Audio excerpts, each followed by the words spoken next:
Night has a way of shrinking the world down to a few small lights. A dim room, a quiet fan, the soft glow of a handheld console resting in your hands or on the pillow beside you. It's screen casting that familiar bluish tint on the blankets, as if a little piece of the Pokémon world has drifted in to keep you company. Outside, everything is still, but in your mind, you can almost hear the gentle sound of waves from distant regions, water brushing against unseen shores, as tiny digital creatures wait patiently in tall grass and silent seas. This is where our journey begins tonight, not with a loud battle or a dramatic cutscene, but with something slower and softer, like unrolling a map across a table in the middle of the night. Instead of racing from one region to the next, we're going to trace the lines that connect one Pokémon to another, following the quiet paths of evolution, as if we were running a fingertip along a river on that map. For every towering Gyarados, there is a small, helpless Magikarp. And for every elegant Sylveon, there is a nervous little Eevee, blinking up at trainers and waiting for someone to decide what it will become.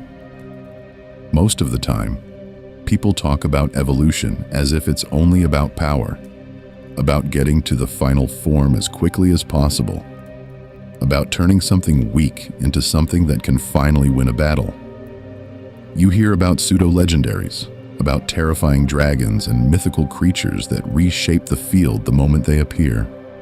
And yet, the early stages, the ones that splash uselessly or faint to a single stray attack, here are often the ones you spend the most time with, quietly leveling, watching the experience bar creep forward, while nothing remarkable seems to happen. Tonight, this is not a story of glory or victory. It's a slow walk through how a Pokémon actually grows up. The simple level-ups that push a starter from its first awkward form into something more confident. The strange friendship evolutions that only happen when you've carried a creature long enough that the game quietly decides you care. The odd trade evolutions where a Pokémon vanishes from your screen and returns just a little different, as if the journey itself changed it. We'll drift through branching paths, like Eevee's many futures, through regional variants that share a name but not a destiny, and through special forms that flare up in battle and then fade. I'm never quite counting as true evolution. So settle in, close your eyes if you like, or just adjust your pillow and your headphones, and imagine them drifting in the current. All those evolution lines, from Kanto to Paldea, weaving and crossing like gentle waves. You don't need to remember every method or every level. The details can wash over you like water against a dock, steady and unhurried. Placed together, these little stories of growth, of staying small, of never evolving at all, become a quiet map of the Pokémon world. And for now, all you have to do is listen as we slowly unfold it. So if those lines and arrows have ever felt like a tangle of seaweed around your ankles, you're not alone. For many trainers, an evolution chart looks less like a gentle guide and more like a page of homework they forgot to study for.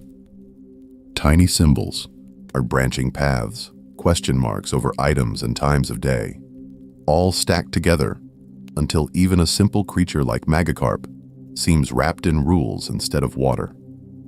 Tonight is about easing that knot loose, one quiet strand at a time. We'll start with the simple shapes, the basic form, the stage 1, the stage 2, that familiar little ladder most Pokémon climb just by leveling up, and we'll let it sit there for a moment, uncomplicated and calm. Then, slowly, we'll add the branching paths, the odd side routes, the sometimes it evolves, sometimes it doesn't conditions, but always in a soft order, never rushing, so you can settle in, close your eyes, and let the pattern reveal itself, instead of feeling forced to memorize anything. Because this is not a story of glory or victory. or of squeezing every last point of power out of a team for battle. What makes evolution so interesting is not the spreadsheets or the damage calculations, but the quiet logic behind how each line is designed, the way a weak little creature hints at what it might become, or stubbornly refuses to change at all. For every Gyarados that explodes out of helplessness into fury, there is a Krabby that simply grows into a slightly bigger, slightly stronger crab, and then stops, content to remain background noise in the surf. If you look closely, every method of evolving carries a kind of emotional or thematic story. Leveling up is the slow, patient path of experience. Friendship evolutions are about trust, about a Pokémon only changing when it feels safe enough, often at a certain time of day, as if it chooses sunrise or midnight as its moment. Stones feel sudden and decisive, like a single choice that locks in a future, while trades are almost social, a reminder that some forms only appear when trainers connect. Imagine them drifting in the current. The stone-lit flashes, the shy friendship evolutions, the awkward trade forms that only exist because someone, somewhere, agreed to let go for a moment.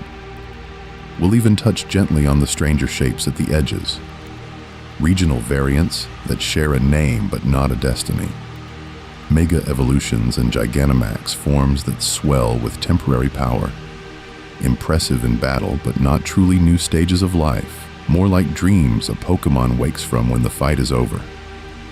Placed together, these methods stop feeling like a checklist and start to look like different kinds of stories about growing up.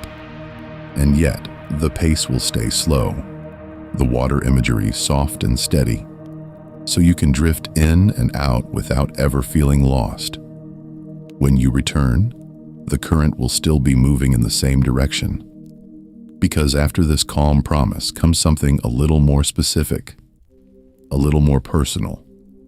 We're going to follow a few evolution lines, step by sleepy step, and once you see how one tangled chart unwinds, you might start to wonder which familiar Pokémon will quietly unravel first. So let's settle in, close your eyes for a moment, and picture that tangled chart unwinding into something very simple. One small creature, at the start of a quiet path, and a couple of possible destinations further down the road. At the heart of it, an evolution line is just a little family tree, a calm record of how one weak form can grow, change, and sometimes surprise both you and the trainers, who keep giving it one more chance. Every line begins with what the games call a basic Pokémon. This is the first stage, the one you meet in the tall grass or receive at the very beginning, often the smallest and most helpless version of itself, with short move lists and unimpressive power. Think of that tiny orange magikarp flopping on the shore, or a caterpie inching through the leaves. They are not here to win a battle on their own. They are here to start a story. This is not a story of glory or victory, at least not yet. As levels slowly rise, that basic form can evolve into what players often call Stage 1, and sometimes, if the line is long enough, into Stage 2. Placed together, these 3 steps feel a bit like growing from a child to a slightly awkward teenager to a settled adult, each stage a quiet milestone rather than a sudden miracle. A timid caterpie becomes Metapod, hardening up and doing very little, then finally spreads its wings as Butterfree, trading that helpless crawl for gentle flight and a few useful moves that actually affect the battle in front of it. Of course, not every line stretches that far. Some Pokémon stop after 2 stages, like a simple sentence that ends with a soft period instead of an exclamation mark. And some never evolve at all, remaining small, weak, and occasionally frustrating to use. For every towering Gyarados, there is a single-stage oddball like Quillfish, bobbing along with no dramatic glow-up, waiting in the wings, yet still adding texture to the water roots it haunts. The simplest kind of line is the one most players learn first. Level up, evolve, repeat. Magikarp slowly gaining experience until it finally erupts into Gyarados, or Caterpie turning into Butterfree after just a few easy levels. Show this straightforward pattern in its purest form. No special items, no secret conditions, just time, patience, and a lot of feinting along the way. What makes Magikarp so interesting is how that useless splash quietly hides the potential for one of the most infamous transformations in the series. And yet, this gentle three-step idea is only the surface of the water. Imagine them drifting in the current. Some lines branch, some bend around strange items, and some only evolve when the world itself changes, with night, friendship, or distant regions shaping their growth. In the next stretch, we'll wade into those stranger currents and see how this simple family tree starts to twist. But before we follow those twisting branches too far, it helps to notice something quieter in the water. Not every Pokémon is swept along by currents of change. Some are like still ponds in a world of rushing rivers, content to reflect the sky exactly as they are. Settle in, close your eyes for a moment, and imagine them drifting in the current without ever needing to grow taller, sharper, or more impressive. These are the Pokémon that never evolve, the ones that begin and end in the same simple shape. And what makes them so interesting is the quiet dignity they carry. Tauros does not wake up one morning and decide it needs horns twice as large or a brighter mane to matter in a battle. It simply charges, again and again, a stable presence for trainers who like their creature straightforward and strong. Lapras, too, just glides along the waves, a gentle fairy with no glow-up waiting at level 40, already sturdy enough, already beloved enough, that the designers chose to leave it as a single calm note. Placed together, these fixed points form a kind of anchor in a world obsessed with climbing stats and dramatic power spikes. Some of them are carefully balanced to hold their own, not legendary, but never truly weak either, like a dependable Tauros in a dusty Kanto field, or a Lapras patiently carrying a team across the water while flashier options sit in the box. For every Magikarp that evolves into a violent storm of scales, there is a Lapras that simply remains a quiet wave, and that contrast makes both feel richer. And yet, not every non-evolving Pokémon is so fortunate. There are tiny fragile things that never get a second chance at usefulness. A little fish and oddballs that stay helpless no matter how many levels you pour into them. A lone love disc flapping its heart-shaped fins will never surprise anyone with a sudden burst of power. Its whole life is stealing heart scales and being slightly frustrating to train. Some early root water creatures feel like they were born to be background noise. Forever small, forever underwhelming, and the game never swoops in to rescue them with an evolution. This is not a story of glory or victory for them. It is a story of atmosphere, of scenery, of the Pokémon that make the oceans feel populated and the ponds feel alive, even if they faint in 2 hits whenever a serious battle appears.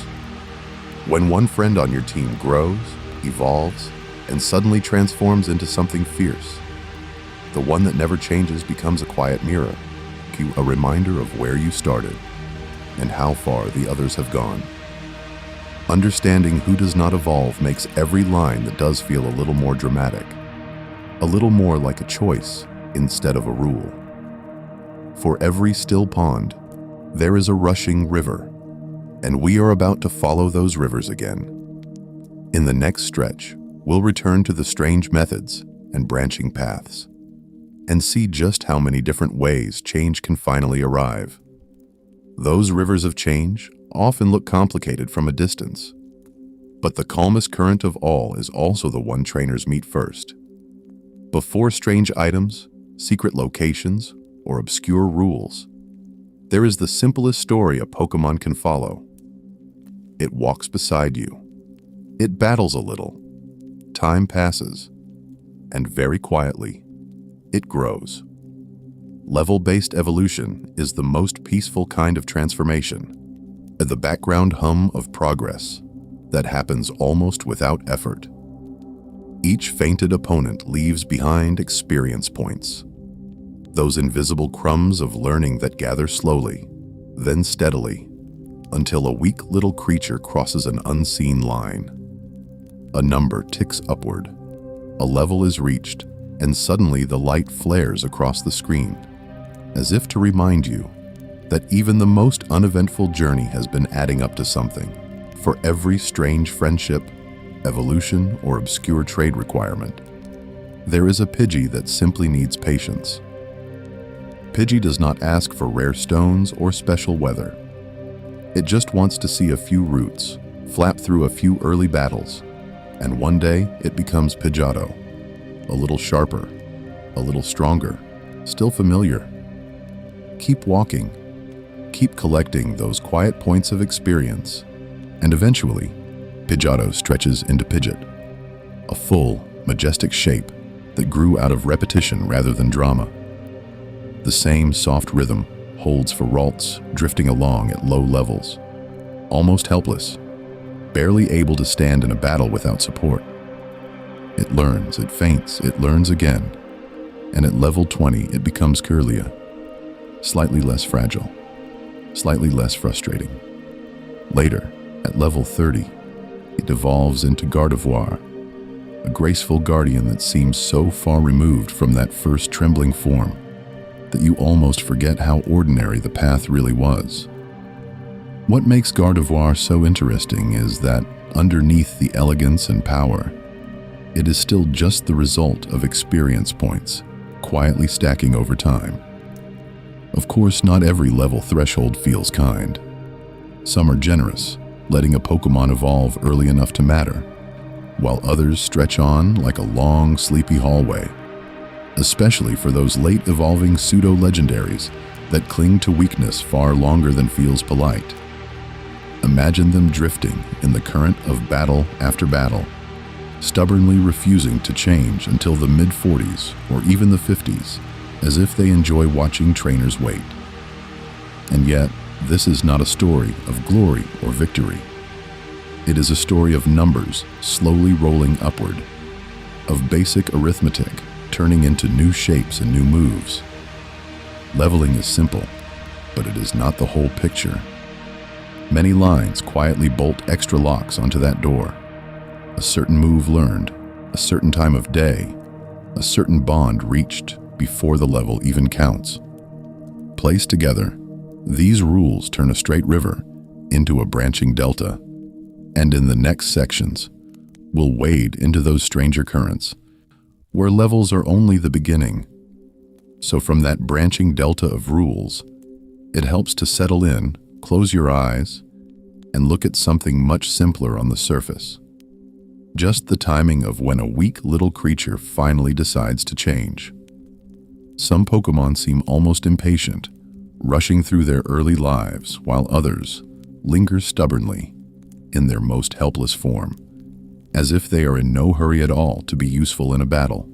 For every Weedle that evolves almost the moment you glance at it, there is a Dano that digs in its heels and refuses to grow up until the late game, long after many trainers have run out of patience.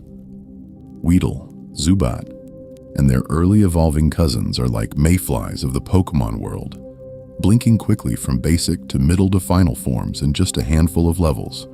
Their weak first stages barely getting a chance to develop a personality before they are gone.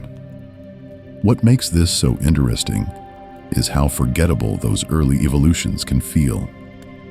You catch a Zubat in a cave, it flails around with weak moves, it evolves into Golbat almost by accident, and then, before you know it, it has slipped again into Crobat, fast and sharp, and suddenly respectable. The basic stage was there, technically, but it never had to endure much, never had to faint over and over while you quietly muttered at the screen. Late bloomers like Dano or Larvesta live a very different story. They stay small, underpowered, and a little bit frustrating for what feels like an entire journey, watching stronger teammates do the real work. Dano waddles along with awkward accuracy and awkward moves. Larvesta drags its fiery fluff across route after route, and yet, trainers keep them in the party, carrying this weak weight in the hope of someday reaching Hydreigon or Volcarona. There is a particular, almost bittersweet feeling when that finally happens. After dozens of levels of fainting, grinding, and swapping them out to avoid another helpless collapse in battle, the level ticks over, the screen flashes, and the stubborn basic form finally evolves. It feels earned in a way that an early Weedle never quite does. This is not a story of glory or victory, but of slow investment, of a creature that has seen every corner of the region from the safety of the back row. Designers lean into this. Early evolutions like Weedle, Caterpie, or even that endlessly flinching Zubat keep the game flowing smoothly, giving you quick hits of progress and a sense that your team is changing as you walk from town to town. Late evolutions, meanwhile, are like quiet promises. If you are willing to drag this weak thing through rain, sand, and water, the power at the end will feel like it truly belongs to you. Placed together, these fast and slow lines show that timing is its own kind of storytelling. Some creatures blink and they are grown. Others take almost an entire journey to open their wings. And just when you think levels are the only clock that matters, the game reveals something stranger. Pokémon that wait not for experience, but for affection, for midnight, or for a particular corner of the world to finally let them change. And that is where friendship slips quietly into the picture. Like a soft tide, you hardly notice rising. Instead of a dramatic level milestone or a rare stone, some evolutions wait for something gentler. How much a creature actually likes the trainer, who keeps sending it into battle, feeding it berries, and letting it walk just a little longer beside them. Behind the scenes, the game is keeping a quiet little number for each partner, a hidden happiness value that starts low and, if you are kind, creeps upward in tiny steps. Every time you walk with a Pokémon in your party, heal it when it is weak, win a battle without letting it faint too often, or give it a soothing item, that number grows. When you let it faint repeatedly, leave it in the box forever, or feed it bitter medicine, that number stalls or even falls as if the creature is sulking in a corner of the code. What makes this so interesting is that evolution stops being just a measure of strength and becomes a measure of closeness. Eeevee is the quiet mascot of this idea. For every Vaporeon born from a stone and a splash of water, there is an Espeon, or an Umbreon, that evolves simply because it has spent enough time by your side. If that hidden friendship is high and the sun is shining, Eeevee stretches into Espeon, a graceful psychic partner that feels like a morning companion. If the same bond is tested under the night sky, it becomes Umbreon instead, a dark, watchful creature that seems to have learned to guard you in the quiet hours. The stats go up, the power improves, but the condition is almost poetic. It evolves because it trusts you.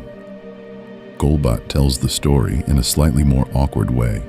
This wide-mouthed, somewhat frustrating cave ambusher follows you for half a region, swooping in at the worst times, weak to every stray rock.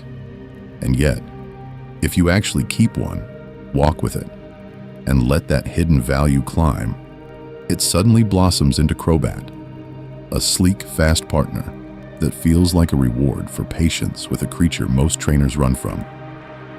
This is not a story of glory or victory. It is a story of stubborn companionship finally paying off. Some friendship evolutions add little puzzles on top, as if the game wants to be sure you are really paying attention. Eevee will only become Sylveon when it both loves you and knows a fairy-type move. A tiny checklist of affection plus understanding. Others insist on that time of day twist, asking you to notice whether the in-game clock is whispering day or night before the change happens. Placed together, these conditions turn evolution lines into quiet riddles about care, timing, and place. Settle in, close your eyes, and imagine them drifting in the current of the overworld clock. Friendship ticking upward. The sun moving. The map changing from route to cave to strange glowing stone. Soon, time of day will not be the only silent key. Entire locations, specific rocks, and even the weather itself will start deciding which path a weak little creature can take when it finally evolves. So now, instead of water drifting, think of the sky itself slowly turning. That soft gradient from orange to deep blue that the games quietly track, even when you forget to look up. The overworld clock keeps moving, whether your weak little creature is winning or losing. And some of them are patient in a very particular way, waiting not for a level or an item, but for the right kind of light to finally change. Espeon and Umbreon are the clearest bedtime example of this. Because what makes Eeevee so interesting is how stubbornly ordinary it can feel until the moment it doesn't. Same Eevee, same friendship, the same trainers walking in circles to raise happiness, the same slightly helpless partner that doesn't hit very hard in battle, and yet, one quiet decision about time turns it into either a sunlit psychic or a shadowy guardian. For every bright Espeon calmly sweeping with special power, there is an Umbreon that refuses to faint, stalling and nibbling away at opponents while the moon hangs overhead. There is something gently funny about it too. This is not a story of glory or victory, just a story of a normal Eevee that happened to evolve while you were still awake in the afternoon instead of sneaking a session past midnight. Espeon feels like the version that believes in clear skies and tidy winds, while Umbreon looks like it crawled out of the tall grass after a long, frustrating night of missing attacks and getting statused. Placed together, these two forms turn the time of day mechanic into a tiny character study, a fork in the road that only exists because the sky changed color. Other creatures follow this same quiet rule, though they are a bit less elegant about it.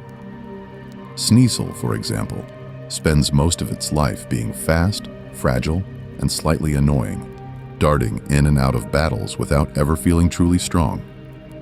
Then, in later games, it finally evolves into Weevil only at night with the right item, as if it needs full darkness and a held razor claw just to work up the courage to become dangerous. Some regional forms go even further, demanding night battles or specific moves learned at certain hours, turning what should be a simple level up into a checklist that can feel oddly ceremonial. And that is the quiet charm here. Evolving a Pokémon at dawn or at midnight starts to feel like a small ritual between you and the game. You watch the in-game clock. You wait for the sky to dim or brighten. You hold off on pressing the level up button until the moment feels right. And in that pause, you can almost hear the world breathing. Settle in, close your eyes, and imagine them drifting in the current of time itself, not rushing, just waiting for their particular window. Pattern interrupt, just for a moment. All this focus on the sky might make it easy to forget that the ground matters just as much. The next quiet twist is that certain caves, mossy rocks, icy stones, and strange regions will start deciding evolutions too, as if the map itself is nudging your weak little partner toward one form or another, while the clock keeps ticking overhead. So now the clock is ticking in the background, but the map itself starts whispering too. And suddenly, where you walk matters just as much as when. Some Pokémon do not evolve just because they grew strong enough. or friendly enough, or old enough. They evolve because they stood in the right patch of earth, as if the land itself finally gave them permission to change. Eevee is the easiest way to see this. That endlessly adaptable little creature that so many trainers drag through the story.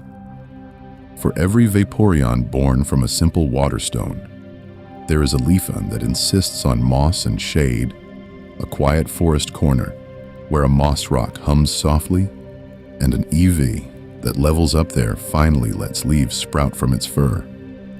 In another cold, forgotten root, an ice rock waits instead, and this same weak little fox becomes Glacian, trading soft brown for hard blue, as if the frost has been patiently sculpting it from the inside the whole time.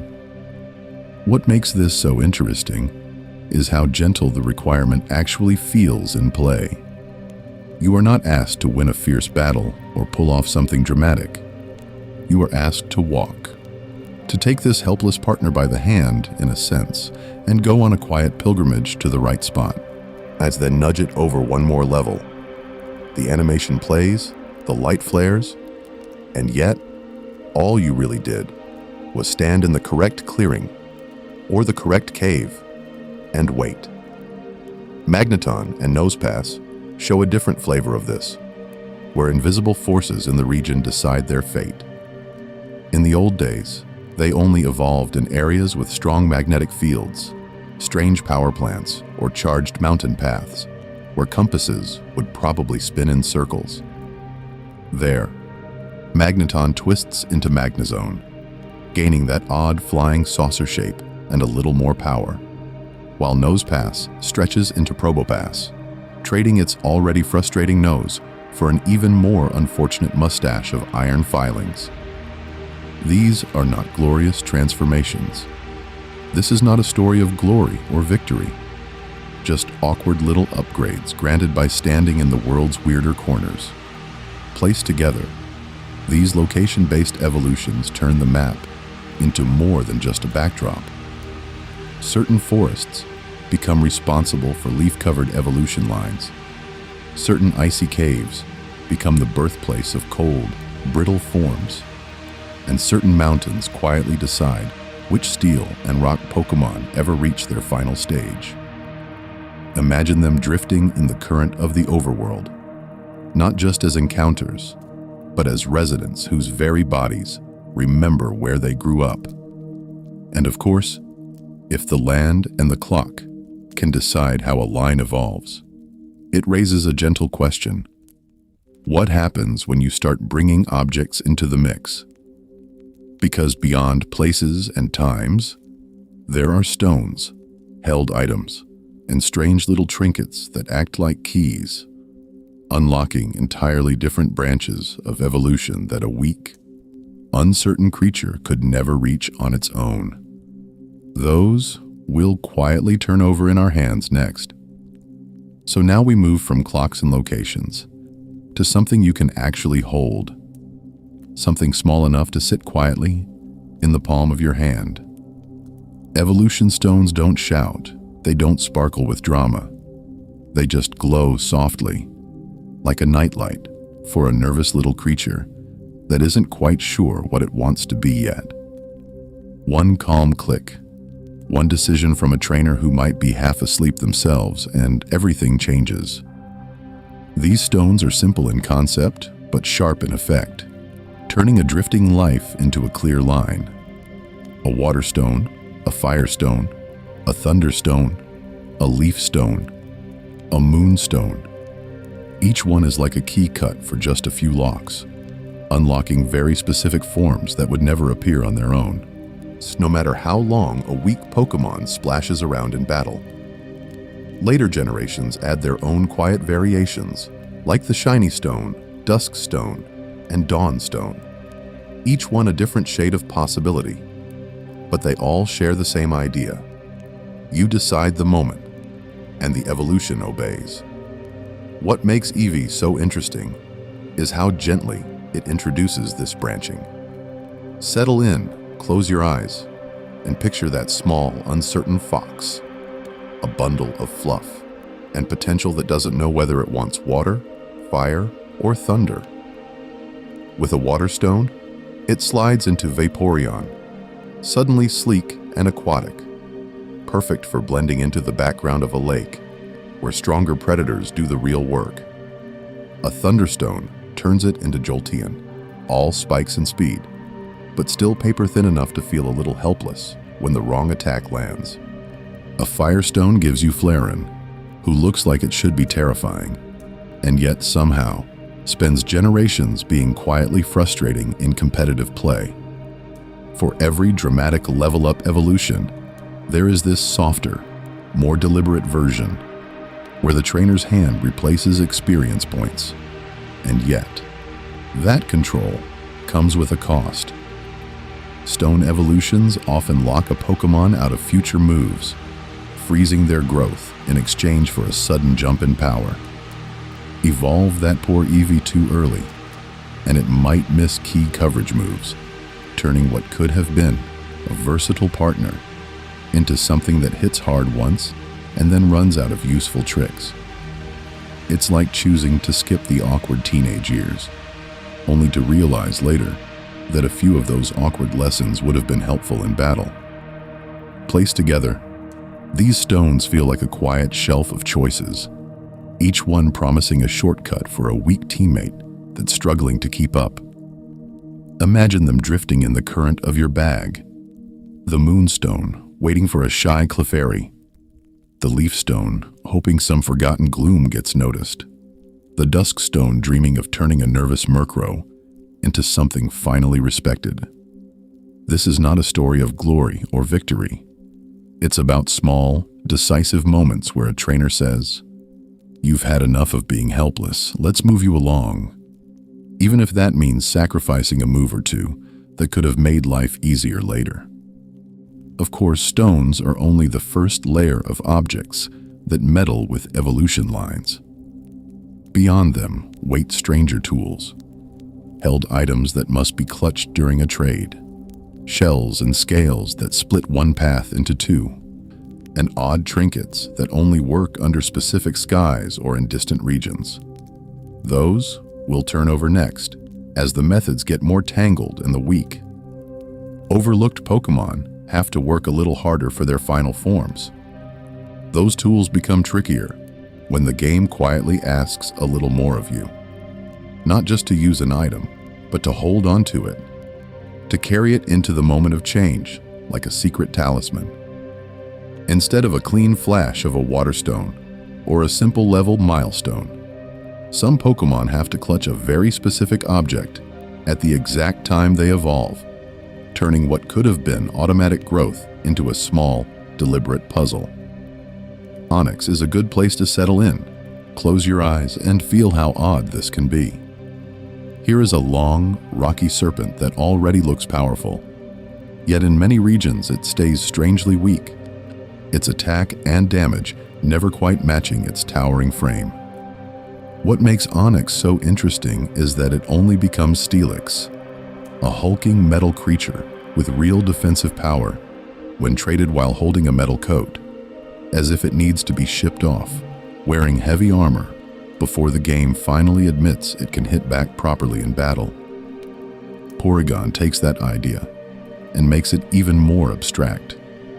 This artificial Pokémon does not evolve by training in water or winning fights, but by being upgraded like software. First into Porygon 2 with an upgrade, then later into Porygon Z with a dubious disc, each time needing to hold the item during a trade.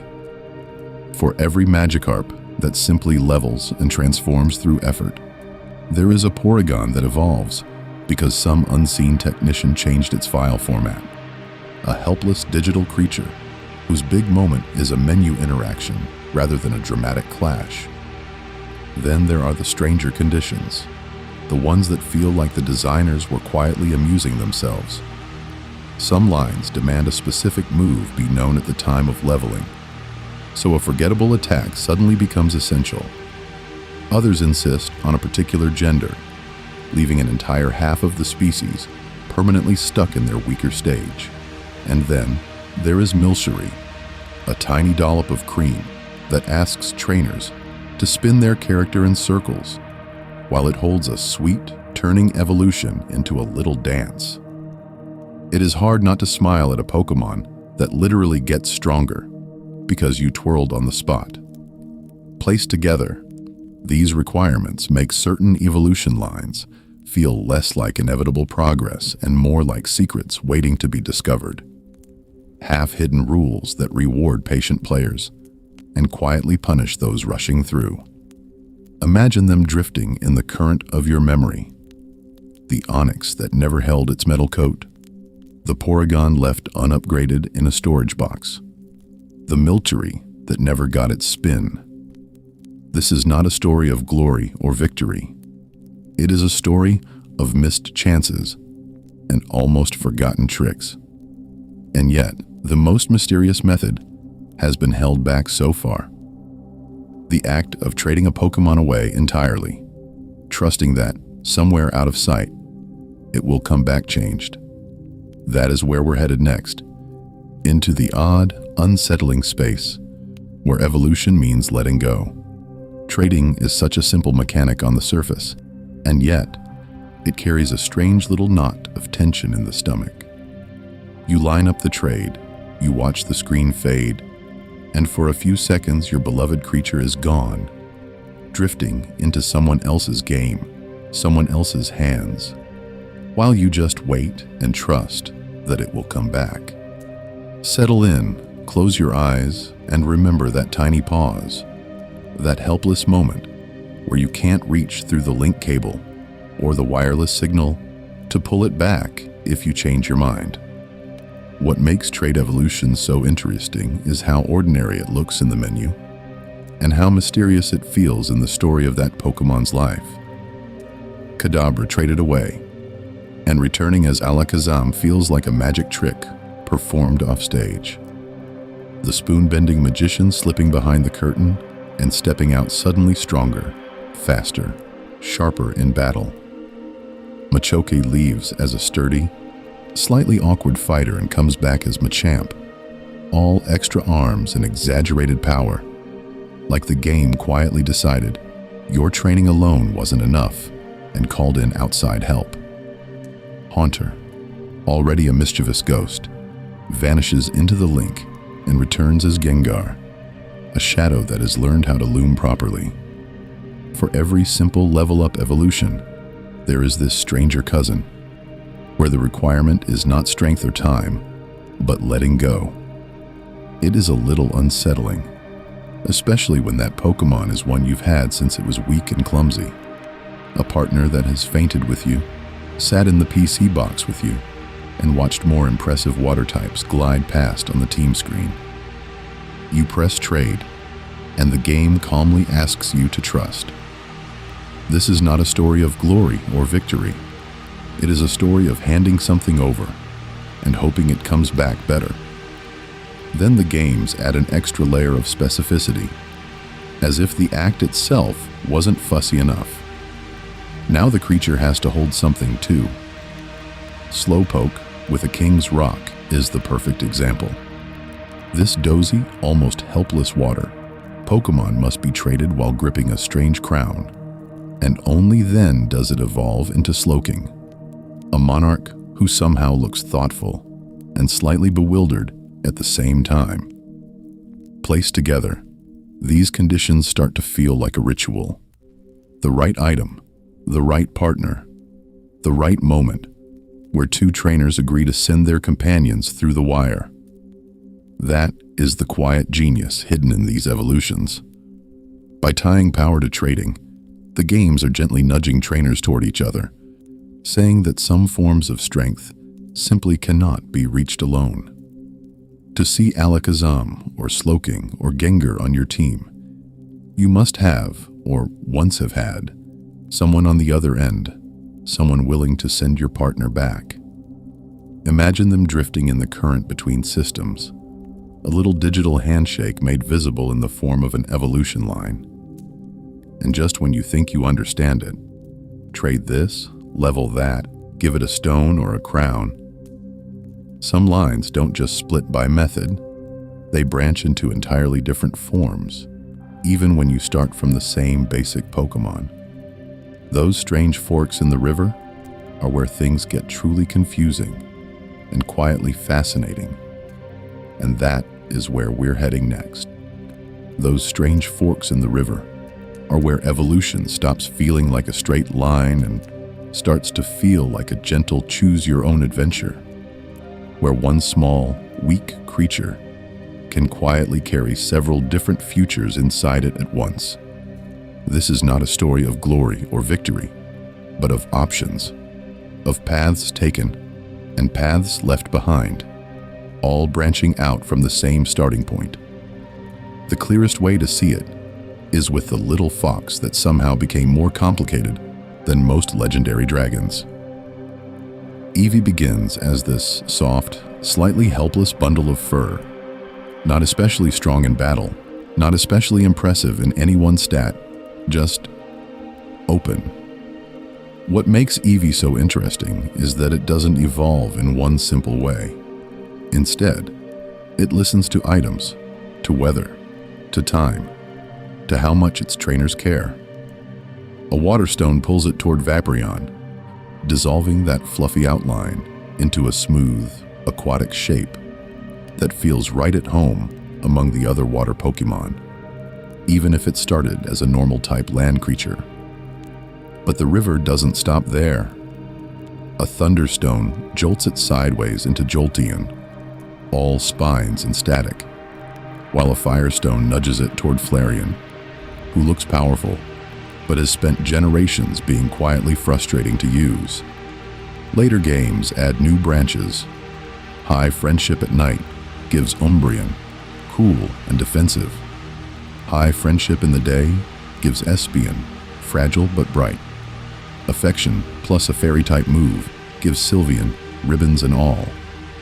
For every Vaporeon calmly swimming through a rain-soaked route, there is a poor, unevolved Eevee left behind in someone's PC box, waiting for a stone or a bond that never comes. Imagine them drifting in the current, all those parallel possibilities. In your game, maybe Eevee becomes a sturdy Vaporeon to patch up a weak water slot on the team. In another, it turns into Jolteon because someone happened to find a Thunderstone first. In a third, it never evolves at all, carried along to the league as a mascot rather than a source of power. Placed together, these silent, unseen branches create a kind of gentle tension. By choosing one form, every trainer quietly says no to the others, and that absence gives each evolution line a faint, bittersweet outline. Eeevee is the loudest example, but not the only one. Tyrogue, a small, fidgety fighting type that looks like it would lose a battle with a light breeze, can grow into 3 very different shapes depending on its stats when it levels up. More attack, and it sharpens into Hitmonlee, all legs and kicks. It more defense, and it stiffens into Hitmonchan, punching but still oddly weak in many games. Keep them equal, and it spins into Hitmontop, a strange compromise that some trainers never even see. And yet, all 3 are just echoes of the same basic creature, pushed in different directions by a few points here or there. Branching doesn't only happen through methods and numbers, it also seeps across regions. A single species can wear different faces in Alola, Galar, or Hisui, changing type, move pool, even the way it evolves, so that one Rattata or Meowth or Slowpoke can lead to distinct destinies depending on which shoreline you first meet it on. In the next stretch of this quiet journey, we'll wade into those regional twists where familiar names hide unfamiliar forms, and the river of evolution bends in ways that first-time trainers rarely expect. So as you drift from Kanto's familiar harbors to Alola's bright beaches, to Galar's misty rivers, or Hisui's untouched lakes, something quietly unsettling happens.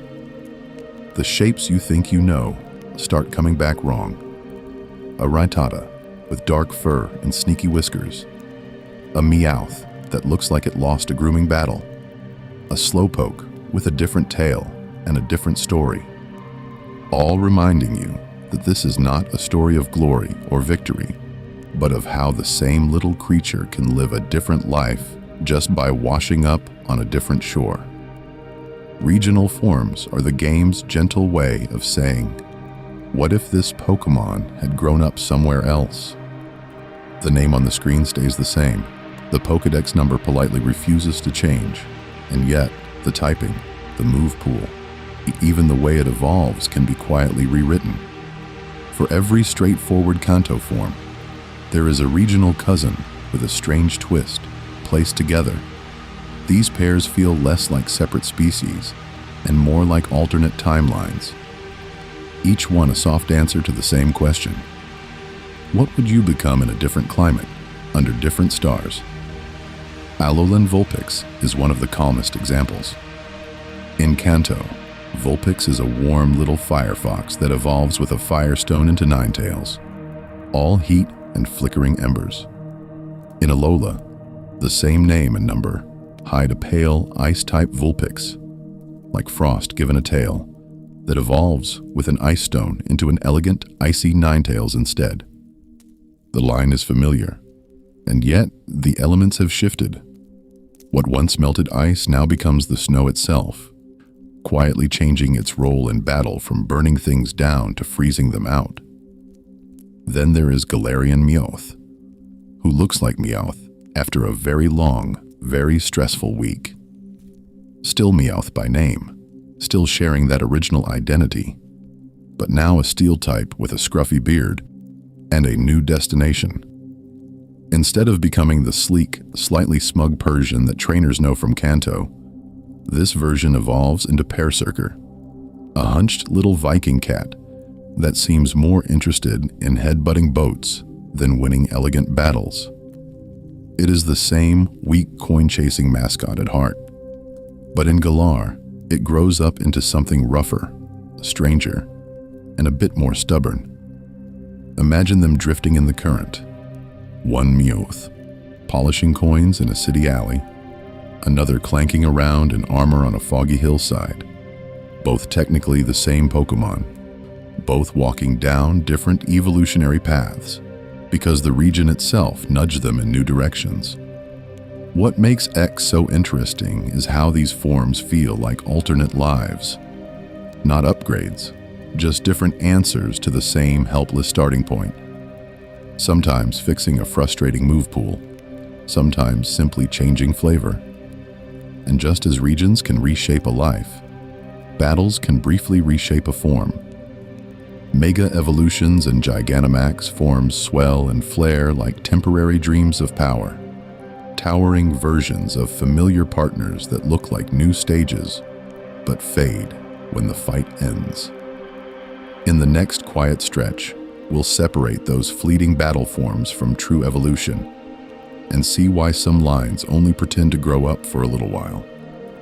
Those temporary dreams of power are important to understand because they look so much like real growth, yet they behave more like costumes than like adulthood.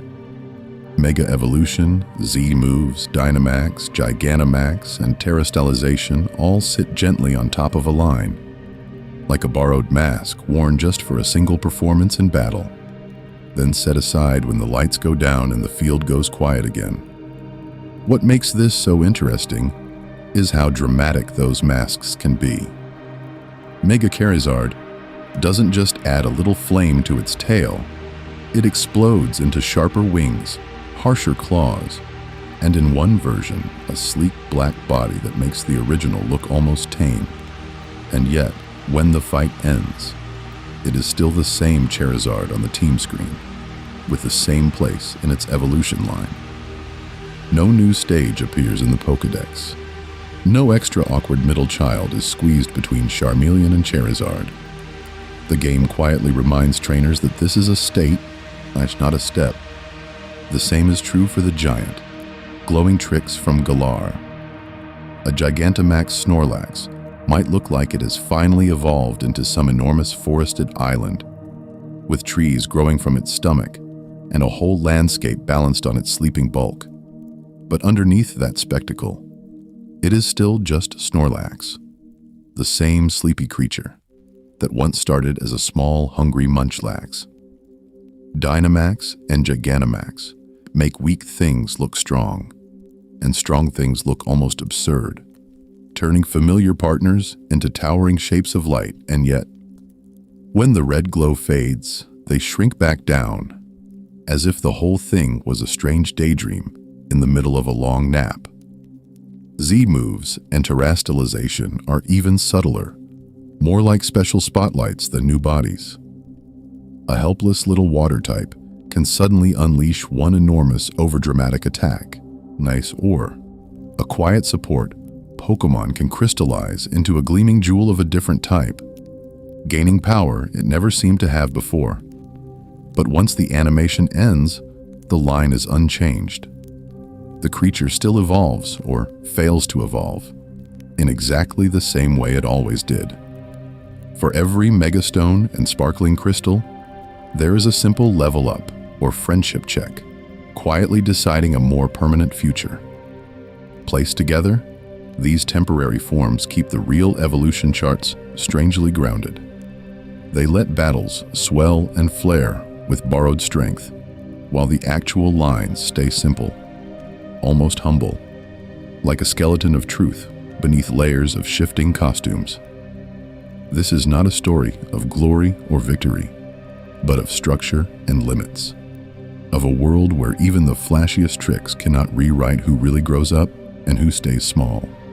Imagine them drifting in the current, the true lines, steady and slow, with these bright, temporary flares rising and sinking around them. So, settle in, close your eyes, because now that the big picture is calm and clear, we can finally drift down into the tiny details, following each evolution line one by one, like short, quiet stories. Somewhere out there, a weak water type is waiting at level 19, right on the edge of change, and in the next stretch, we'll see what happens when the level ticks over, and when it stubbornly doesn't. And somewhere out there, that level 19 weakling is almost certainly an orange one, flopping at the edge of a root, doing its best impression of a stranded sponge. Magikarp is the textbook example of a helpless water type, the creature that seems to exist purely to test a trainer's patience, in splashing uselessly, while enemies stare in polite confusion. It is weak in every obvious way, with pitiful stats, almost no meaningful moves, and a battle presence that feels more like background noise than real power. This is not a story of glory or victory, at least not at first. Early on, Magikarp is a kind of joke the game tells repeatedly. It fills cheap Pokeballs, it appears from suspicious salesmen, it pops up in rods and lakes, and every time it enters a battle, it flops, it splashes, and it does absolutely nothing. For many trainers, their first memory of it is frustration, watching turn after turn go by, while this poor fish kicks up water and accomplishes less than a missed attack.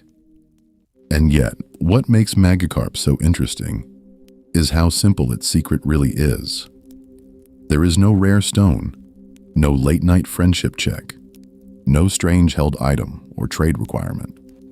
It just needs to be there, in the party, soaking up shared experience, until it quietly reaches level 20. One small number, one basic condition, hiding one of the biggest visual and mechanical transformations in the entire series. No puzzle, no trick, just time. When that level ticks over and the screen begins to glow, the weak orange splash of disappointment twists into a long, coiling serpent of anger and storm. Gyarados crashes into the water with a roar, its attack suddenly terrifying, its presence filling the entire battlefield, where Magikarp could barely fill a puddle. For every turn you spent watching Splash fail, there is now a water type that can tear through teams, shrug off hits, and dominate the very same routes where it once flopped helplessly. Imagine them drifting in the current, the useless fish and the sea dragon it becomes. Placed together, these two stages feel like a quiet joke and a mythic warning all at once.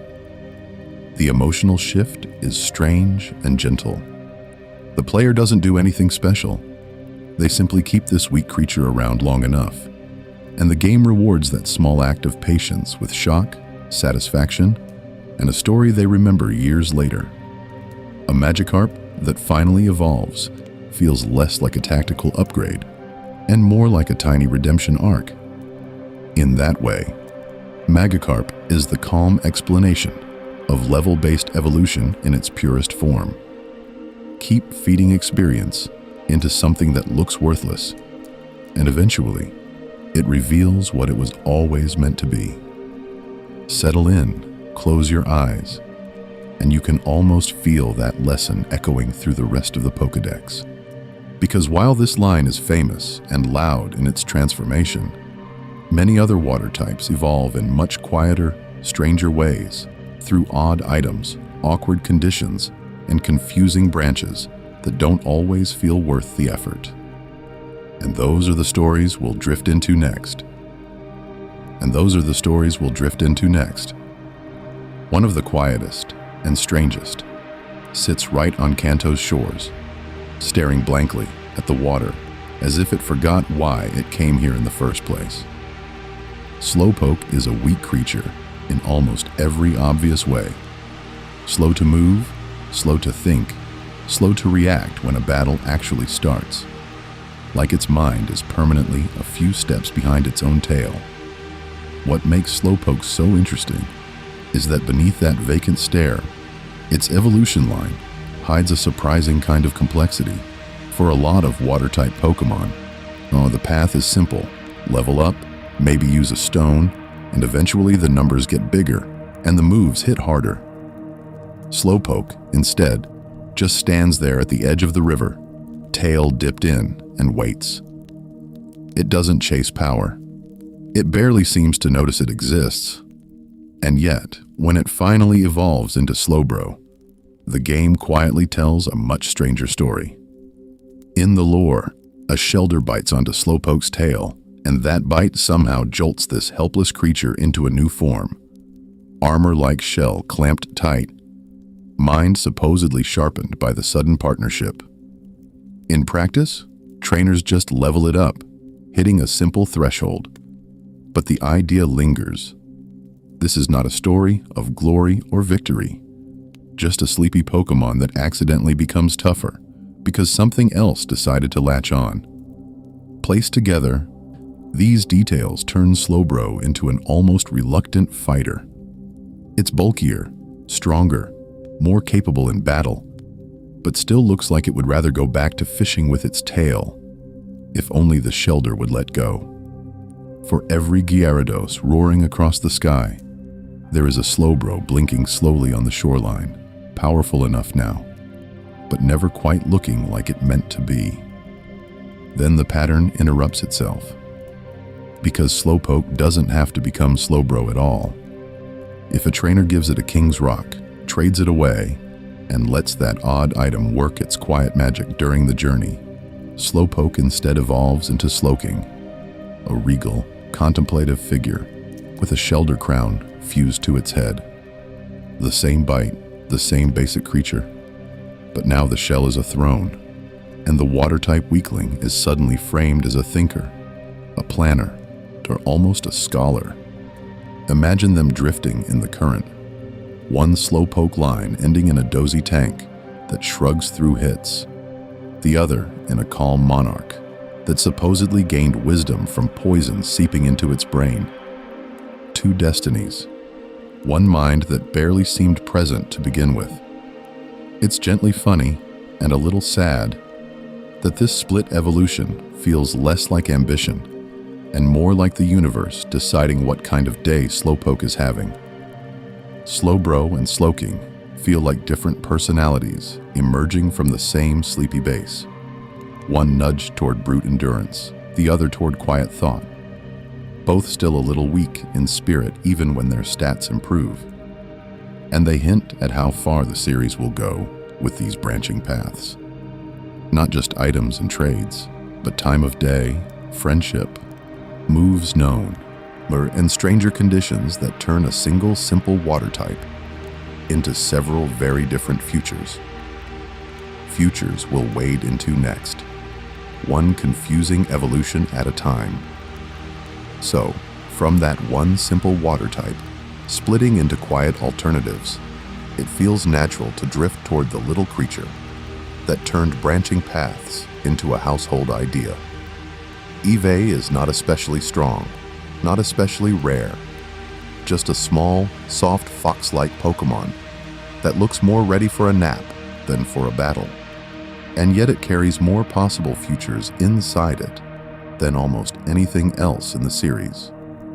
If you settle in, close your eyes, you can almost lay them out like a gentle map on a bedside table.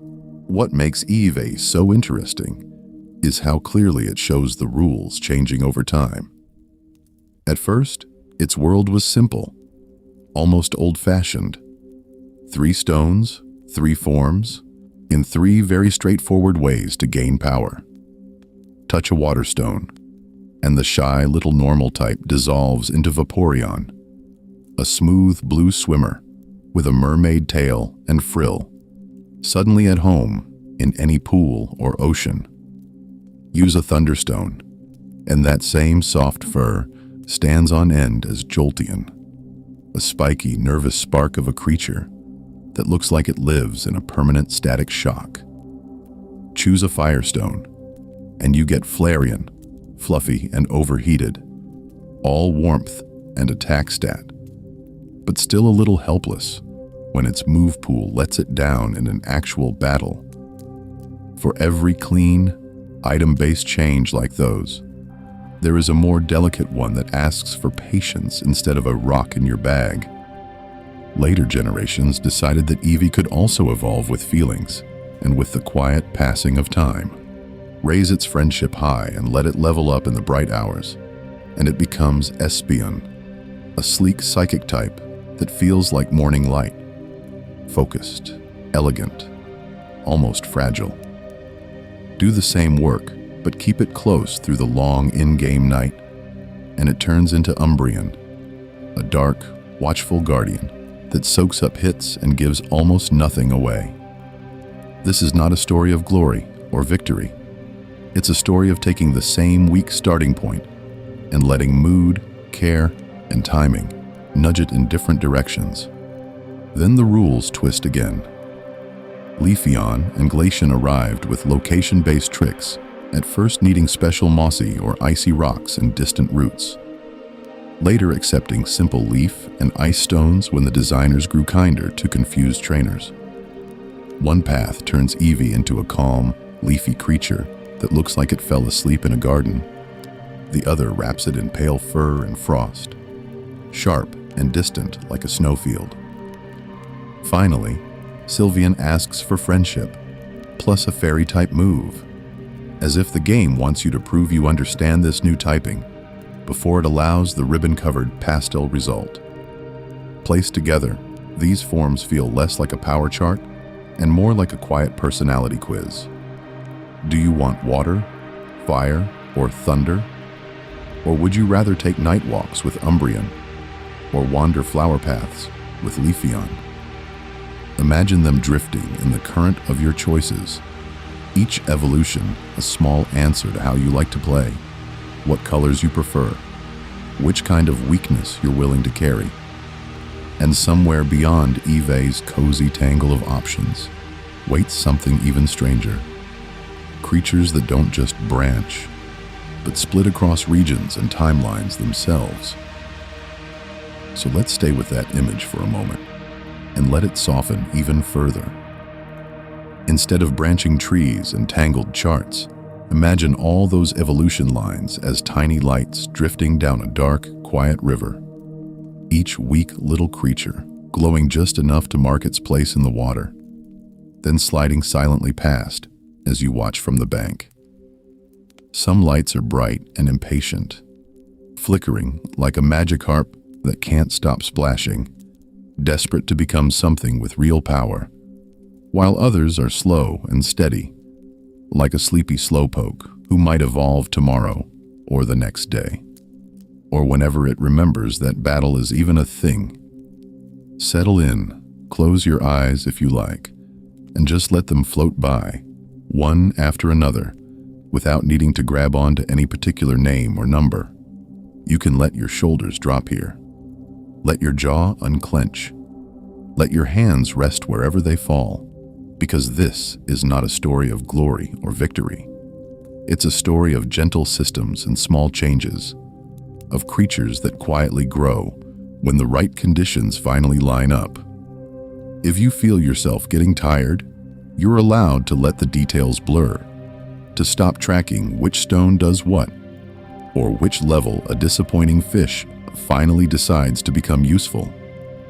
Placed together, these methods can sound complicated when read off a chart, but in this soft river, they become one long, slow sentence. Some Pokémon simply level up, some evolve when they like you enough.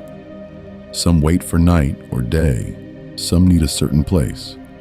Some respond to stones and items, and some only change hands through trades before they agree to become something new. The weak ones that frustrate trainers along the way are just dimmer lights on the same current, still moving, still going somewhere, even if that somewhere is only a slightly less helpless form. What makes this so interesting is how little you actually need to remember.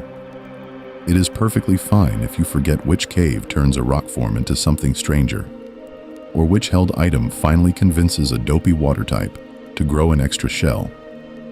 The goal here is not perfect recall, but a soft feeling that the world has rules, and that those rules are kind, patient, and oddly forgiving to even the most frustrating little Pokémon.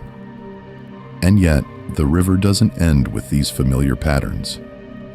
Just around the bend, wait the odd regional twists, the forms that only evolve in faraway lands or under strange conditions, the lines that split across generations like timelines arguing with each other, and we'll drift into those next, at exactly the same calm pace. And as the river bends, the rules bend with it, because not every evolution is about a simple number ticking up on a level bar. Some of them sit quietly behind the stat screen, hiding in the tiny difference between attack and defense, waiting for the moment a trainer who bothers to look will unlock a different path entirely, while everyone else just wonders why their strange little creature never quite becomes what they expected. What makes Tyrogue so interesting is that, on the surface, it looks like any other weak baby fighter, a small bundle of bandages and effort that can barely hold its own in a battle. It doesn't learn a majestic water move. It doesn't promise elegance or overwhelming power. It just kicks and punches and feints a lot. And yet, tucked inside that helpless little frame is a quiet fork in the road. If its attack is higher, it stretches out into Hitmonlee, all legs and lethal kicks. If its defense is higher, it tightens into Hitmonchan, a boxer with gloves and a sense of duty. And if the two are perfectly equal, it spins into Hitmontop, balanced like a coin standing on its edge. For every simple reach level 20 and evolve story, there is this stranger tale of numbers arguing with each other. Trainers who never open the stat screen may just shrug, accept whichever Hitmon shows up, and move on, while others gently nudge vitamins, hold items, and effort values, guiding that same weak Tyrogue toward a very specific destiny. It feels less like forcing evolution and more like listening, watching which way the creature leans, and then giving it a little push. Then there are the move-based evolutions, the ones that insist a Pokémon must know a particular technique before it evolves, as if it has to pass a final exam in the middle of battle training. A normal type that only evolves once it understands a fairy move. A dark little partner that refuses to grow until it knows a certain biting or taunting attack.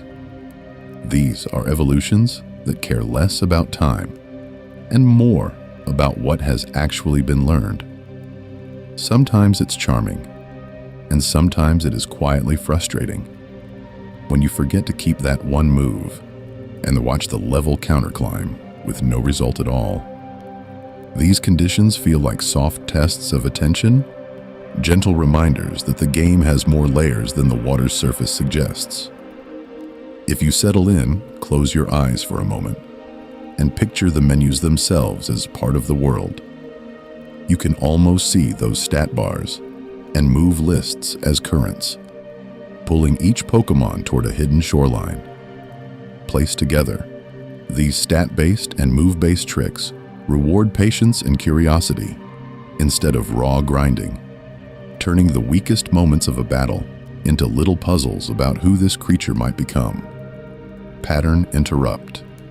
Not every evolution even happens while you're holding the game in your hands. Some of the strangest paths appear when these quiet requirements are braided with time of day, special items, or even online features. And we'll drift into those tangled half-digital stories next, where evolution depends not just on the Pokémon, but on when, where, and with whom you choose to travel. Those half-digital stories have their own quiet charm, but there's another layer that makes evolution feel even more like a living system. The sky above, the ground underfoot, and the weather that soaks everything in between.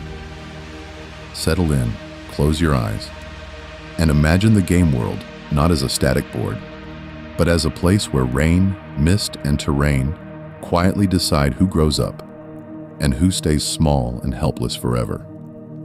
Because beyond obvious locations and signposted caves, some evolutions care about the wider environment in a way that's almost shy. What makes this so interesting is that the game never shouts about it.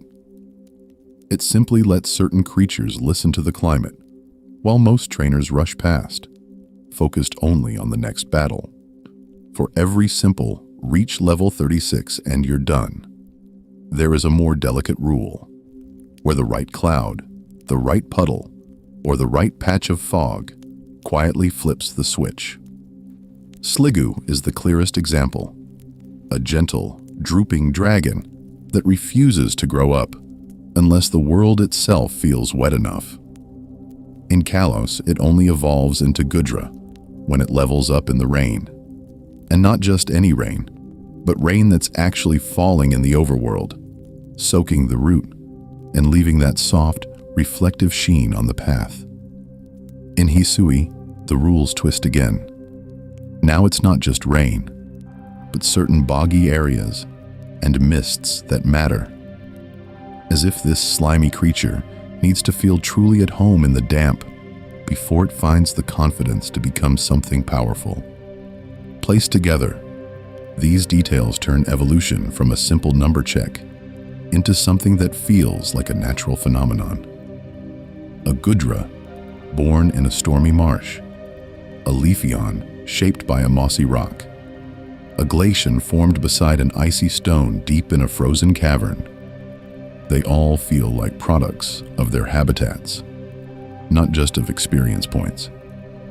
Imagine them drifting in the current of their own ecosystems, quietly absorbing whatever the local climate offers, until one day they finally tip over into a new form. And yet, there's a slightly melancholic edge to this. Some evolutions might never happen if you don't visit the right place at the right time, or if you always play indoors, far from the rainy roots and snowy fields. A Sliggoo that spends its whole life under clear skies stays weak and half-finished. A creature forever on the verge of becoming Gudra and never quite getting there. This is not a story of glory or victory. It's the story of almost, of what-ifs scattered across routes you never walked. As the generations move on, the designers lean into this, weaving in regional gimmicks, special terrains, and even cross-game features that ask you to think about climate, maps, and connections all at once. For every straightforward level up, there is some strange requirement waiting in a different region, or even a different cartridge entirely. And the most experimental methods are still ahead, where evolution starts to depend on worlds touching each other in ways that feel quietly unsettling. So from there, where evolution starts to depend on maps and weather and even other cartridges, it becomes easier to see something quietly strange about this whole system. It doesn't really stay still. A line that seemed finished in one era can be reopened in the next, as if the Pokédex itself wakes up years later and decides that a familiar creature deserves one more awkward growth spurt. This is not a story of glory or victory. It's a story of old families being gently rewritten. What makes this so interesting is how late some of these changes arrive. Electabuzz spent all of Kanto and Johto as a moody mid-stage that never quite matched its electric rivals in raw power. A kind of permanent middle child with a permanent scowl. Then Sinnoh appears, presses an electrolyzer into its hands, and suddenly Electivire roars into existence. Larger, louder, and finally ready to win a battle or two without feeling quite so weak and apologetic.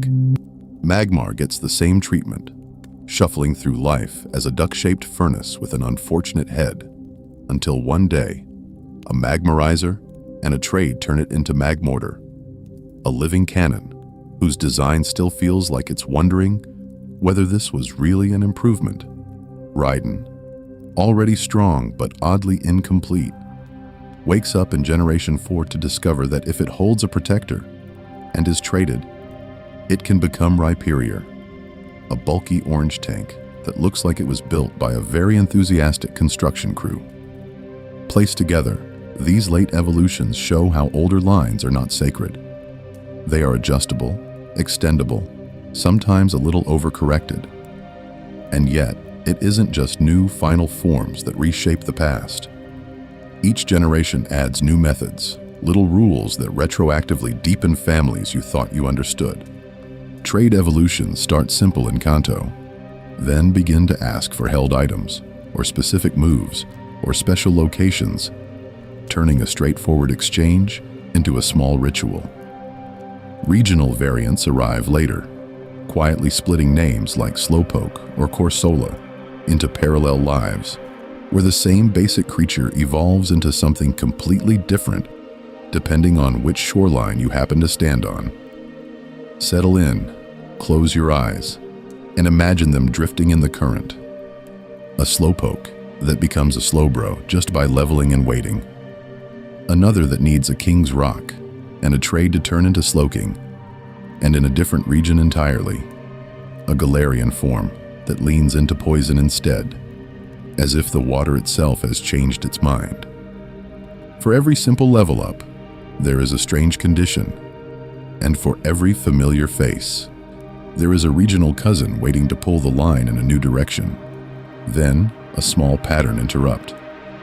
What if we stop thinking in terms of mechanics for a moment, and think in terms of eras? Because these shifting rules and surprise extensions make evolution lines feel alive, still growing and changing as the real-world series drifts from Kanto's simple coasts to Paldea's sprawling lakes. From here, we can move region by region, watching how each generation's mood, its technology, and its waters shape the way Pokémon evolve in that particular time and place. So, as the series drifts from coast to coast, it always comes back to where those rules first felt simple enough to hold in your hands. Kanto. Settle in, close your eyes, and picture that original region as a kind of quiet textbook, teaching trainers what evolution even is before things become strange, emotional, and occasionally frustrating in later waters. In Kanto, most evolution lines move in straight, almost comforting lines. A weak creature grows by leveling up, its numbers ticking higher until, with a flash of light, it evolves. And that is that. Bulbasaur becomes Ivysaur, then Venusaur. Charmander climbs toward Charizard. Squirtle waddles up to Blastoise. Three-step ladders. No branches, no hidden conditions, just steady progress that even a sleepy player can follow. What makes Kanto so interesting is how confidently it leans on that pattern, using it as the basic grammar of growth. Placed together, these early lines feel like simple sentences. The classic bugs on Route 1 and 2, Caterpie and Weedle, are almost tutorial creatures, weak on purpose, evolving quickly into Butterfree and Beedrill, so trainers can see the full arc in just a few battles. The Nidoran families, with their mirrored male and female paths, show a slightly more complex idea, but still move neatly from Nidoran to Nidorino or Nidorina, then to Nidoking or Nidoqueen with a single moonstone.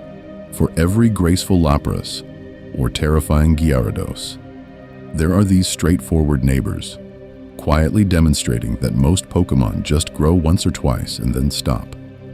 Stones in Kanto are simple switches rather than puzzles. A Water Stone turns Eevee into Vaporeon.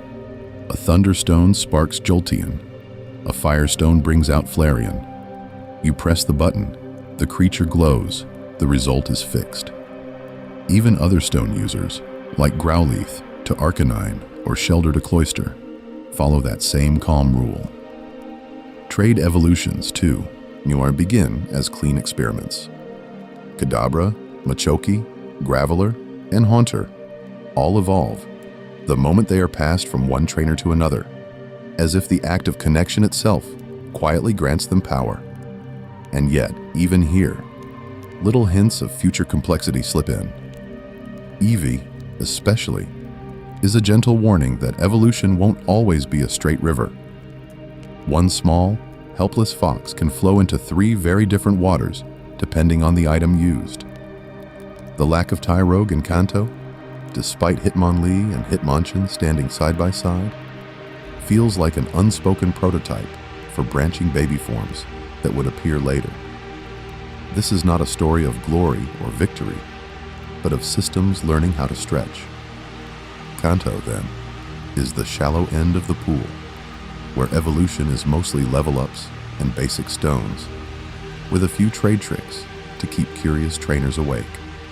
From here, Johto will quietly add feelings and time itself into the equation, turning evolution from a simple mechanic into something that can depend on friendship, on night and day, and on whether a weak partner has been loved long enough to change. So now, as the story drifts out of Kanto's shallow end, settle in, close your eyes, and let Johto's gentler waters take over. This is not a story of glory or victory, not really. It's a story where evolution stops being a simple lever you pull and starts becoming a quiet reflection of how long you've walked beside a small, often weak creature that can't do very much at first, but stays with you anyway. What makes Johto so interesting is that it takes this invisible stat, called friendship, and quietly ties it to growth. Instead of asking trainers to grind levels or collect rare stones, then it asks them to care, to keep a Pokémon in the party, to let it faint less, to feed it items and wander slowly together. For every stone-clicked Vaporeon or thunderstruck Jolteon, there is a Togepi that only evolves when it has been carried long enough, its shell rattling through early roots, doing almost nothing in battle, but somehow feeling too precious to box. Togepi into Togetic is one of the purest examples of this shift. At first, it is almost helpless, a tiny egg-shaped mascot that struggles to contribute more than a soft metronome joke while stronger partners do the work. And yet, as you walk, win, and heal, an invisible meter fills, and one day it simply evolves, not because of raw power or a dramatic item, but because the game has quietly decided that you've been kind enough. Placed together, these moments turn what could have been a frustrating baby Pokémon into a small emotional checkpoint, a reminder that time spent matters. Golbat to Crobat pushes the idea even further. taking a common, slightly annoying cave pest and rewarding only the trainers patient enough to keep it around. Golbat is fast but awkward, forever overshadowed by flashier flyers, and many players used to abandon it the moment something cooler appeared. In Johto, if you resist that impulse and let it tag along, its high friendship lets it evolve into Crobat, suddenly sleek and elegant, almost as if the game is gently teasing you for underestimating this noisy, wide-mouthed bat. Then Johto adds another layer, time itself. With the real-time clock, day and night stop being just a visual filter and begin to decide how certain Pokémon evolves. Now, Espeon and Umbreon turn Eevee into a kind of living clock hand. High friendship plus daylight yields Espeon, a bright psychic partner, while the same bond under the quiet of night brings Umbreon, a dark, patient guardian. Imagine them drifting in the current of time. The same creature, the same affection, split only by whether you were playing after school or after midnight. Johto's evolution lines, taken together, feel softer and more relational, as if the region is asking you to travel with a partner for a long time instead of swapping it out. The moment a stronger option appears, some of these Pokémon remain weak. For many levels, some are mildly frustrating to raise, but the payoff is less about raw battle power and more about the feeling that you earned their trust. And just over the horizon, later regions will look at this gentle experiment with feelings and clocks and decide to twist the dial even further, bringing in strange items, specific locations, and branching paths, so tangled that one particular evolution method almost feels like a riddle waiting in the dark. So from those quiet clocks and feelings, the story drifts out over the sea and into Hoenn, a region that almost feels like it was built just to ask how the land, the water, and the sky might shape the way a small creature evolves. Hoenn is all storms and shorelines and jagged caves, and what makes it so interesting is how many of its evolution lines feel quietly tied to that environment, as if the weather itself is leaning over your shoulder, nudging certain Pokémon along. For every simple level up in a grassy field, there is a cast form waiting for the rain to fall or the harsh sun to blaze, quietly changing shape to match the forecast rather than a number on a stat screen. For every straightforward, sturdy water type, there is a Relicanth sitting at the bottom of the ocean like a forgotten fossil, reminding trainers that some lines never evolve at all, frozen in time while the tides move around them. Even when stones appear in Hoenn, they often feel like pieces of the landscape. A leaf stone echoing the thick jungle, a water stone pulled from some deep, glittering pool, a sunstone catching the same light that burns across Route 111. And yet, Hoenn mostly refines what Kanto and Johto started, smoothing the edges of trade evolutions and stones, making them feel a little more natural, a little less like arbitrary gates. The real twist in this calm little saga arrives when Sinnoh looks back at all those older Pokédex pages and quietly decides that some of them are not finished after all. Imagine them drifting in the current. Roselia, Murkrow, Misdreavus, all perfectly serviceable, all a bit weak and a bit forgotten, suddenly being offered new destinies years later. Roselia, that small, prickly bouquet that once felt like it had already done its whole trick, now evolves with a shiny stone into Roserade, a sharper, more dramatic performer that finally has the power its design always hinted at. Murkrow, the scruffy little troublemaker that flaps around at night, becomes Honchkrow with a dusk stone, turning into a bulky, slightly ridiculous crime boss of the skies, as if the game itself is gently laughing along with you. Misdreavus, once just a floating prankster, stretches into Mismagius, a proper ghostly sorcerer, again through that same stone, showing how one item can branch a whole family tree into new, spectral shapes. Then the trades grow stranger. Deuceclops, already an odd, hollow guardian, must hold a reaper cloth, while being traded to become Dusk Noir, an evolution that feels like a whispered ritual more than a simple mechanic. Porygon 2, that smooth, almost comically polite upgrade, twists into Porygon Z when traded with a dubious disc, as if someone installed the wrong software and the poor digital Pokémon glitched into something unstable and slightly helpless. These are not just stronger forms, they are puzzles, conditions stacked on conditions, quietly asking trainers to pay attention. Placed together, these new branches make evolution lines feel less like straight ladders and more like living family trees, where an old cousin can suddenly gain a surprising new descendant long after everyone thought the line was over. This is not a story of glory or victory. It is a soft reminder that even a weak, overlooked form might wake up one generation later with a new stone, a new item, a new path. Settle in, close your eyes, because the next regions will only tangle these roots further, turning evolution itself into a quiet maze of forms, regions, and choices waiting in the dark. So, from that quiet maze of stones and items, we drift into Unova, a region that almost pressed a reset button on the Pokédex and asked trainers to start over, with mostly new creatures, new lines, new expectations.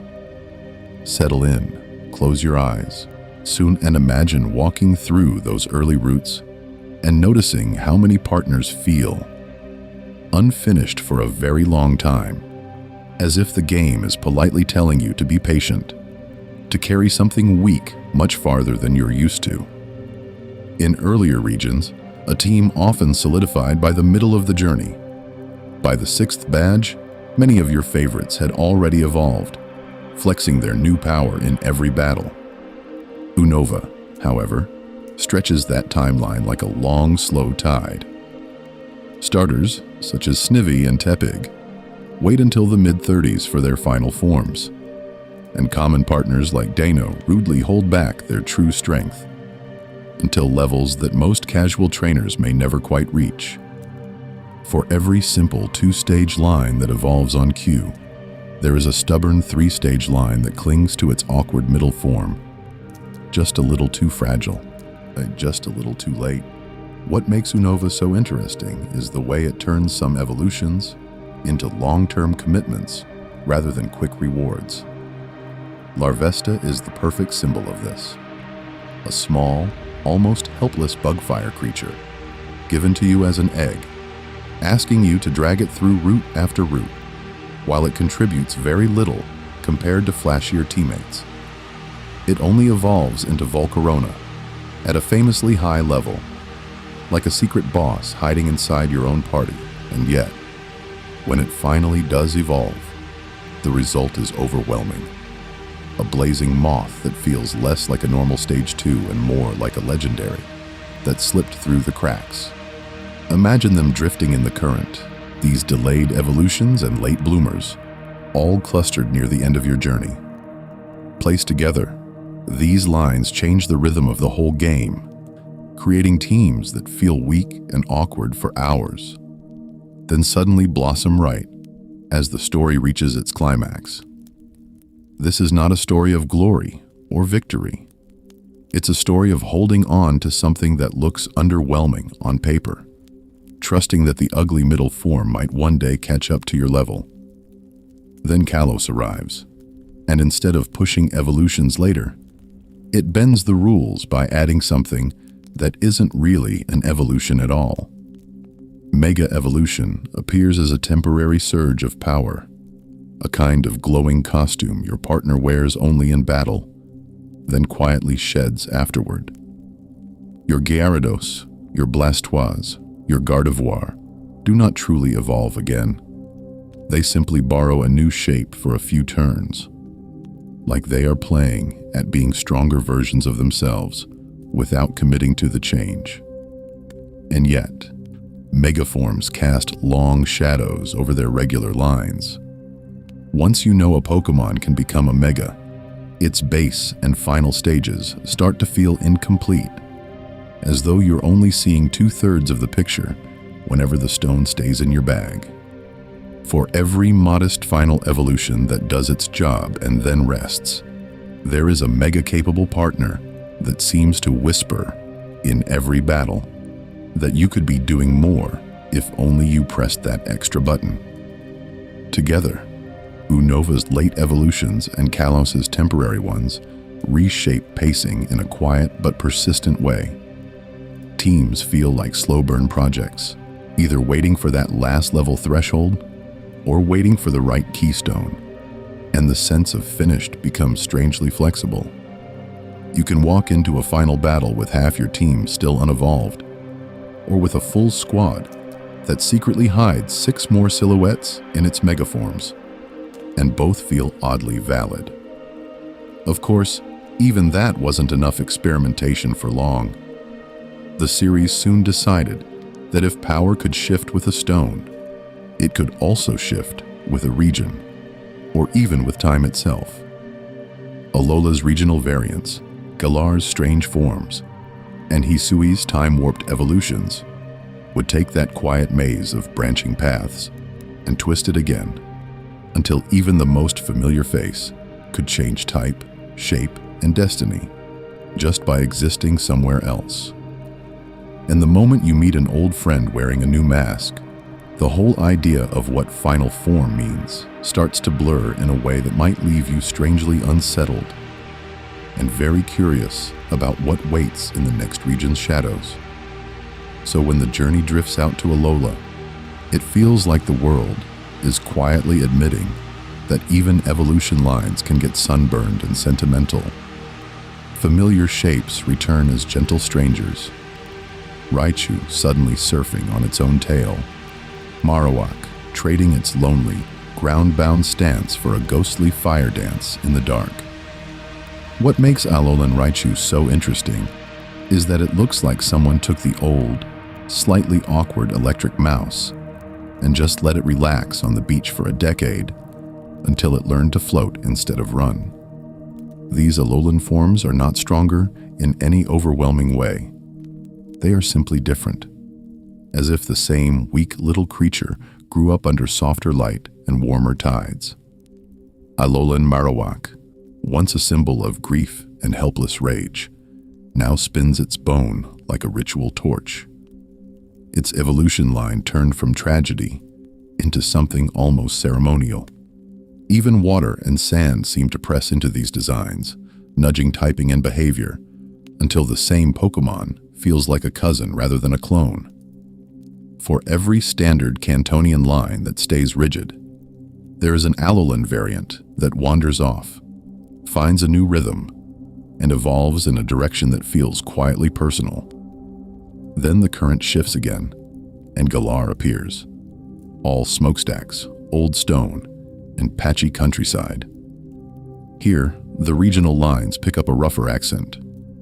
Galarian Meowth scruffs itself up into Berserker, a steel-coated little gremlin that looks like it lost a grooming battle long before it lost a real battle.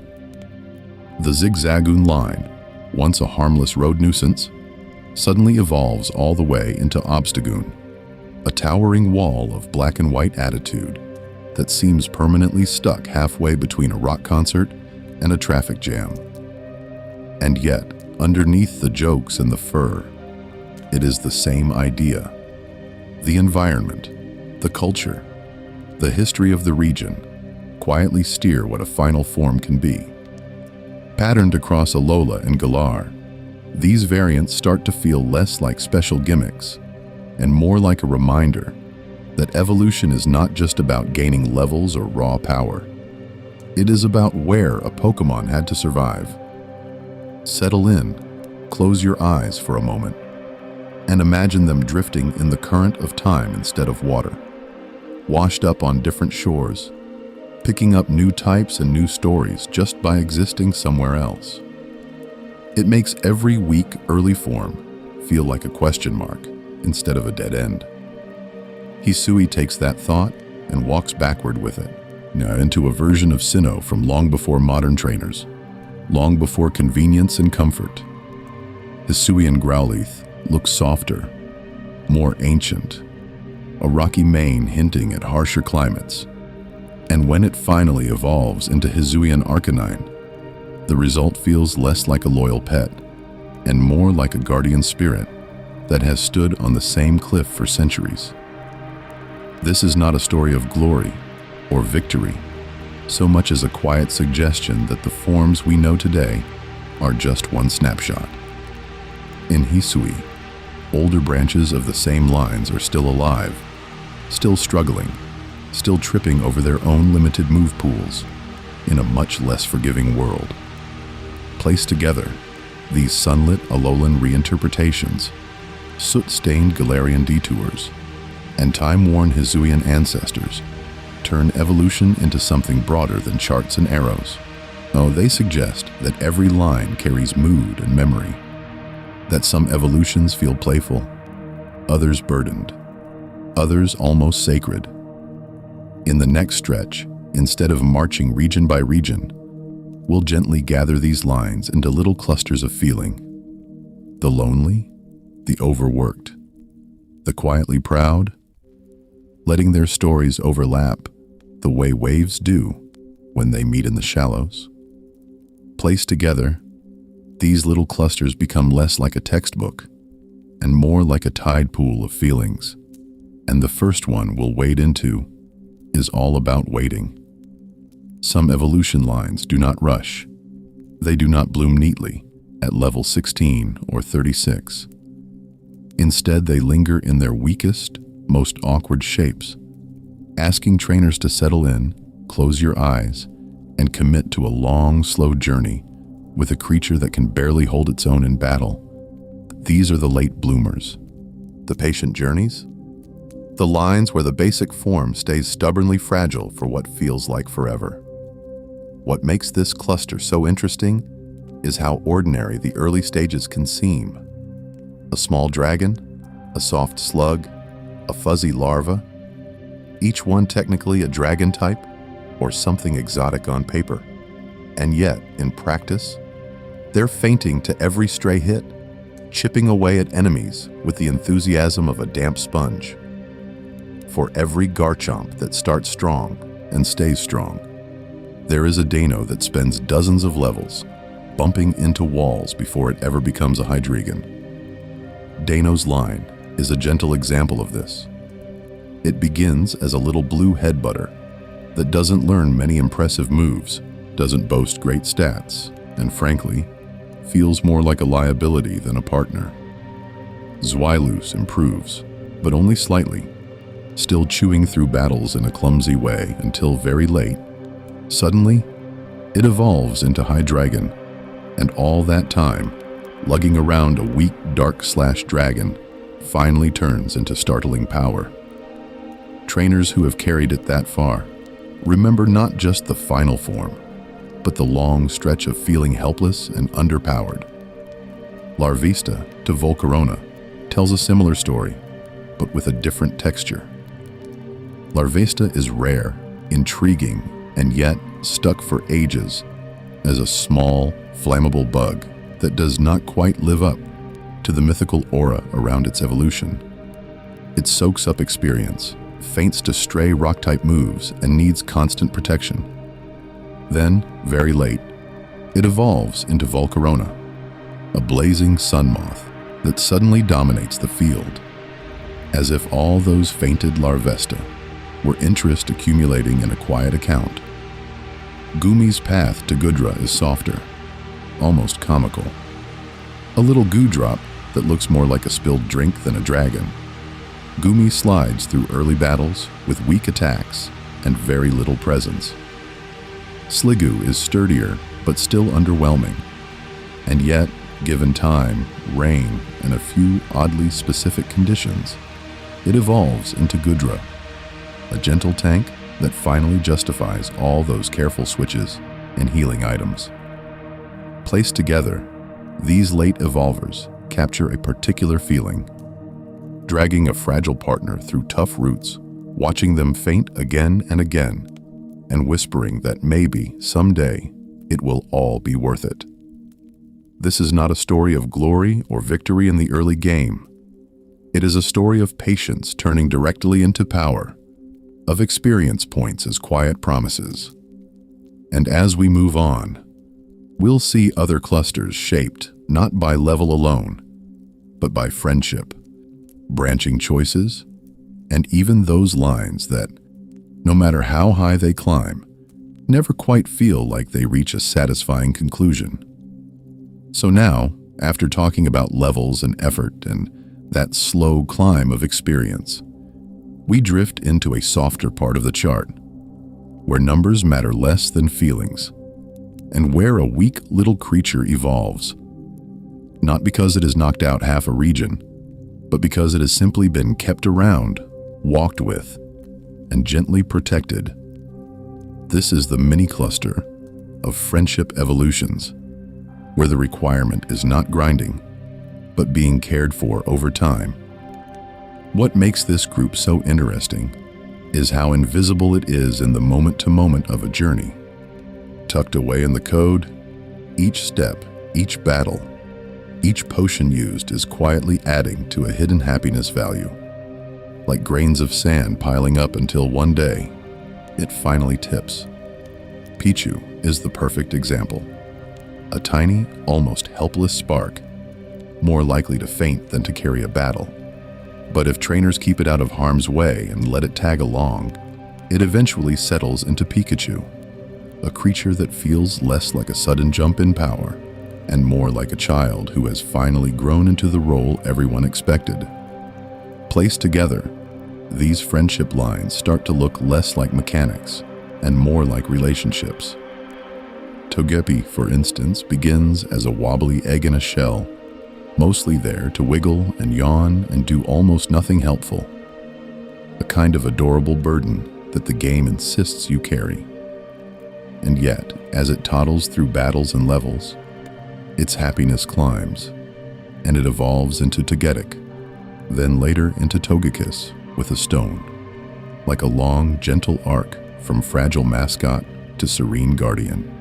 This is not a story of glory or victory in early battles. It is a story of sticking with something that gives you very little back at first. Eeevee sits at the center of this idea, a quiet branching point where affection and time of day start deciding destiny. For every straightforward stone evolution, like Vaporeon, there is Espeon, arriving when a well-loved Eevee levels up in the bright hours, and Umbreon, appearing when that same bond matures under night skies instead. Add Sylveon, asking not only for high friendship, but for a fairy-type move and a kind of gentle, playful training. And you get a creature whose many forms feel like different answers to the same question. What happens if you really care for this one, and in what light does it grow? Imagine them drifting in the current of your party slots. Pichu, Togepi, Eeevee, in taking hits they can't handle, being swapped out before they faint, held items jingling quietly, all the while those hidden numbers ticking up. One day without warning, the level up screen flashes, and the evolution feels less like a reward for winning a tough battle and more like a soft thank you from the Pokémon to the trainer. It is the game's way of admitting that patience and kindness are their own strange form of power. Of course, not every line is shaped by this kind of quiet bond. Some are defined more by deliberate choice, by stones, trades, or odd conditions that send a weak, basic form into sharply different futures. As we move on, we'll leave these sleepy friendship arcs behind and look at those branching destinies, where the question is not how much you care, but which path you dare to choose. So this little mini cluster is all about those moments where a single weak creature is not marching toward one inevitable destiny, but standing politely at a fork in the road, waiting for trainers to decide what kind of future it's allowed to have. These are the branching lines, the ones where one basic Pokémon can become 2 or 3 or even 8 different final forms, each with its own story, its own level of usefulness in battle, and its own quiet place in the Pokédex. Eevee is the clearest example, of course, and what makes Eevee so interesting is how gentle the split feels. One small, slightly helpless fox, and then a shelf of stones, friendships, and times of day that all whisper different possibilities. Vaporeon, if you lean into water and bulk. Jolton if you want speed and sparks. Umbreon or Sylveon, if you're patient enough to build affection. For every graceful Vaporeon that carries a team through a long journey, there is a neglected Leafeon or Glaceon that never quite gets chosen, left as a name and a silhouette on a menu screen. Tyrogue sits at a similar crossroads, but with a little more awkwardness. It doesn't know if it wants to kick, punch, or spin, and so its stats wobble around until one number barely edges out another, and it evolves into Hitmonlee, Hitmonchan, or Hitmontop. Imagine them drifting in the current of your PC box. 3 martial artists, 3 different styles, and yet, in many playthroughs, only one ever steps into an actual battle, while the others remain theoretical. A missed experiment in a game that quietly pushes you forward. Then, there are the quiet branches, like Gloom. Oh, who can bloom into Vileplume with a leaf stone or blossom with a sunstone? And Kirlia, who will usually become Gardevoir unless someone goes out of their way with a male one, and a Dawnstone to get Galad instead. Placed together, these lines share the same soft feeling, a basic form standing at a crossroads, knowing that in this file, in this sleepy run-through, it can only ever walk down one path, no matter how many other futures technically exist for it. There's a gentle melancholy in that, a sense that somewhere just off-screen, other forms are waiting. A little frustrated, permanently unselected. This is not a story of glory or victory. It's a story of options, of alternate timelines that stay locked behind the simple fact that you only caught 1 Ralts or only bothered to buy 1 stone. You can almost imagine those unused evolutions sighing in the Pokédex, fully designed, fully ready for power, and yet never given the chance to prove whether they're strong or weak. And then, as we keep drifting through these branching destinies, the pattern starts to twist. Some lines are less about a clear choice and more about strange, almost arbitrary conditions, the kind that feel like secrets whispered between late-night trainers, odd items, odd locations, odd moments where a Pokémon evolves only if you do something very specific and slightly frustrating. Settle in, close your eyes, because next we'll wade into those evolutions that don't just ask you to choose, but to figure out what on earth the game is asking for in the first place. So before we dive into those strange requirements and whispered conditions, it helps to step back for a moment and look at the whole thing from far away, as if the Pokédex itself were a quiet night sky instead of a list of data and numbers. Settle in, close your eyes, and imagine that each evolution line is a tiny constellation, a little pattern of stars with its own lopsided shape, its own weak beginning, and its own uneven path toward power. Some of these constellations are the late bloomers we've already drifted past, the magikarp and Phoebus types that spend what feels like forever, barely participating in a battle, splashing or tackling in a way that is more helpless than heroic. For every graceful melodic, there is a flopping fish that looks like it got lost on the way to being useful, and yet, placed together, these 2 stages form a simple, bright line in the sky, a dot of frustration, then a flare of strength. Nearby, you can picture the soft glow of the friendship lines. The creatures that don't evolve just because a level counter ticked upwards, but because trainers quietly carried them, walked with them, let them faint a little less often, and fed them berries instead. In that cluster, Eevee spins like a tiny star with far too many arrows, pointing outward, branching into Umbreon in the night, Espion in the day, Sylveon when it finally feels understood, and of course the waterbound Vaporeon, shimmering like a calm blue lantern among the darker shapes. Further along, there are the branching paths and regional quirks, those constellations that refuse to be a straight line at all. Slowpoke stretches into Slowbro on one side, Slowking on the other, as if even the sky couldn't quite decide whether it should be lazy or wise. Somewhere else, the same familiar name might shine in a different color, a regional form quietly editing the story so that a creature evolves into something new, and yet still wears the same number in the Pokédex. If you let your thoughts move slowly across this star map, your favorite lines might float to the surface of your mind for a moment, then sink back down again, like stones in deep water. A weak little fish. A moody friendship evolution that never quite cooperated. A branching line you always meant to try but never did. This is not a story of glory or victory. It is a soft catalog of attempts, of designs that almost worked, of Pokémon that evolved late, or strangely, or not at all. If your eyes are heavy now, that's all right. The constellations will still be here when you return. The Pokédex sky doesn't mind if you drift away for a while.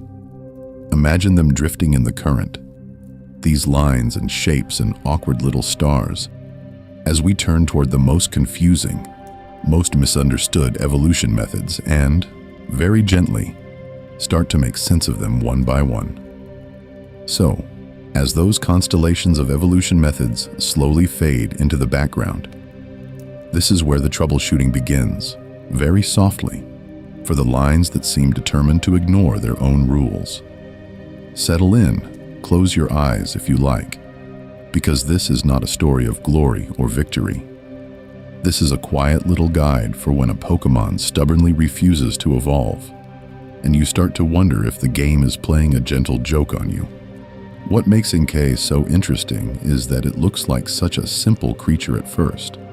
A small, slightly worried squid that any trainer might assume will evolve with levels, or maybe a stone, and yet it demands that you physically turn your console upside down as it levels, as if the whole world has to be inverted just to give it some power. Malamar arrives out of that moment, like a magic trick performed in slow motion, a hypnotic, slightly menacing presence that feels far too clever for such a weak little starting point. And the method quietly mirrors its theme of mind games and reversals. For every straightforward level up, like Magikarp to Gyarados, there is an Eeevee quietly waiting for someone to think sideways. Other lines break the rules not with hardware, but with oddly specific requirements that sound almost like secret rituals. A Pokémon might need to know a particular move, or have a certain number of moves in its set, or battle in a special style that most trainers rarely use, turning evolution into a checklist rather than a simple climb. It can be frustrating when a creature sits at level after level, stubbornly unchanged, simply because it is missing one move in its shallow pool. Yet those conditions often echo its lore. A graceful fighter might need to master a signature technique. A partner-based Pokémon might only evolve when it has learned a move tied to friendship or protection. Imagine them drifting in the current. These strange, fussy requirements, the ones that ask for time of day, for weather, for a particular location hidden at the edge of a route, all quietly insisting that evolution is not just about experience points, but about being in the right place, with the right knowledge, at the right moment. Placed together, these conditions stop feeling random and start to look like little stories about discipline, patience, and the way a weak creature slowly earns its shape. Then there are the ones that never change at all, the single-stage Pokémon that look for all the world as if they should evolve and stubbornly refuse, no matter how many battles they endure. They stay small or awkward or underpowered, and yet that permanent incompleteness becomes their identity, a kind of quiet statement that not every line is meant to reach some perfected final form. In the next stretch, we will wade out to meet those never-evolving oddities and see how their fixed, fragile selves still manage to leave a mark on the world of battles and beyond. So from those fragile, never-changing lines, the path curves toward a different kind of incompleteness, the sort where a Pokémon does evolve, or seems like it should, but somehow stops just short of feeling finished. This is not a story of glory or victory. It's a quiet look at creatures that sit in the Pokédex like half-finished sentences, waiting years for someone to finally add the missing words. Dunsparce is the classic example, a small, squishy normal type that looks like it fell asleep halfway through becoming a dragon. For generations, trainers stared at this weak little burrower and felt deep down that it must evolve into something powerful, something with wings that actually work, something that justifies the effort of using it in battle. And yet, the levels passed, the experience piled up, and nothing happened.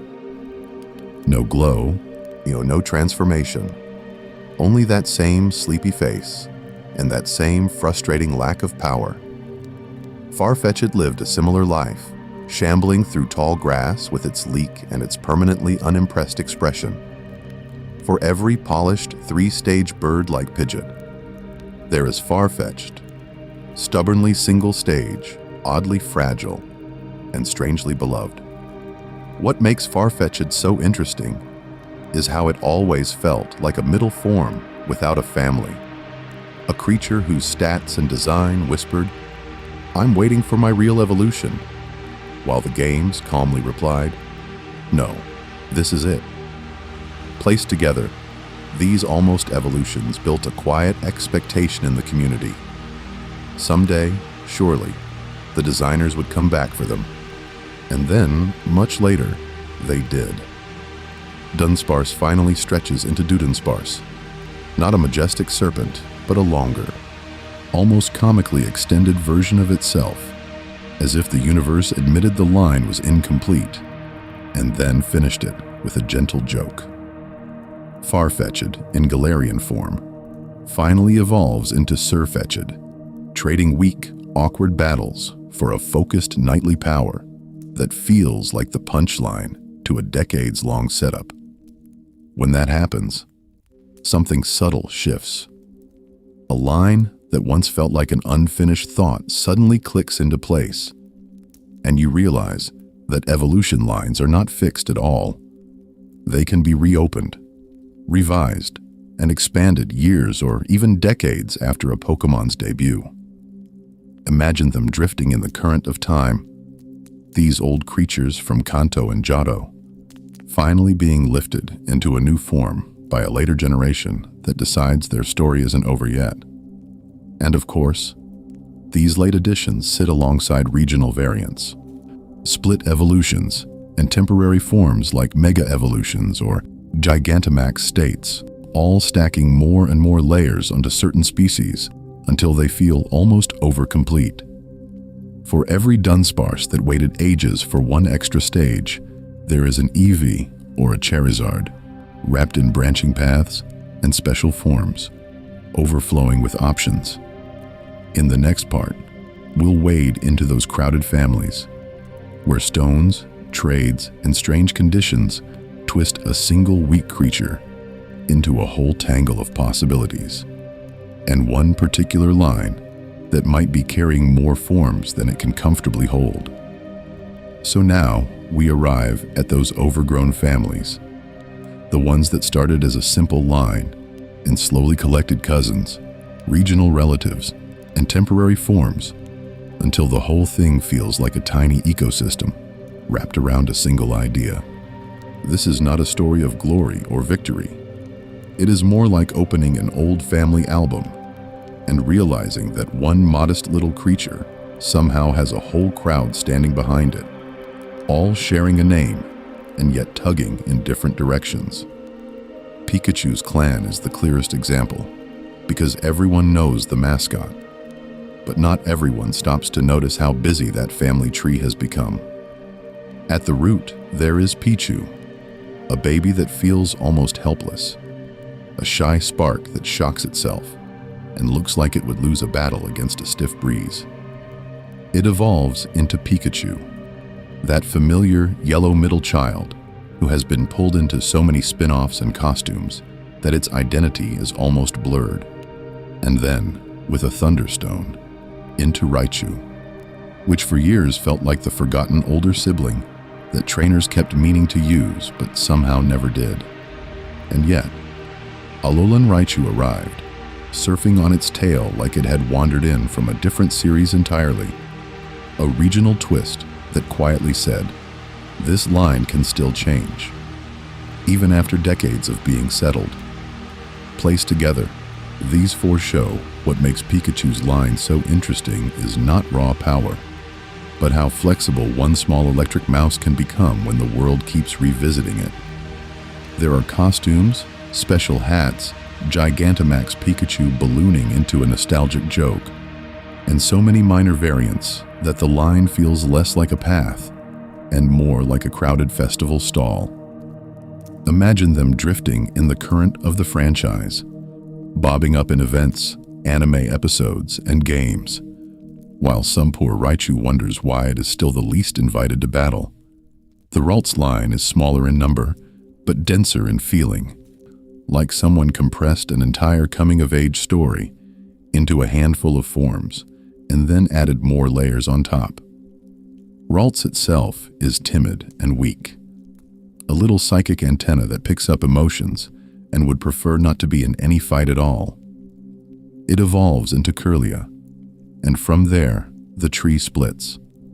One path into Gardevoir, a graceful guardian that looks like it stepped out of a ballroom. Another into Galad, a more direct blade-armed knight that arrives through a Dawnstone, and a male Kirlia. Already a lot of conditions for such a fragile beginning. Then come the Mega Evolutions, temporary battle states rather than true stages. But emotionally, they sit on the same branch. Heavy ornaments on already delicate limbs. Mega Gardevoir and Mega Galad both amplify the line's themes of protection and power, turning that once helpless Ralts into something dramatic and imposing, if only for a few turns at a time. It is as if the line is trying on costumes of ultimate strength, while still remembering that it started out flinching in tall grass.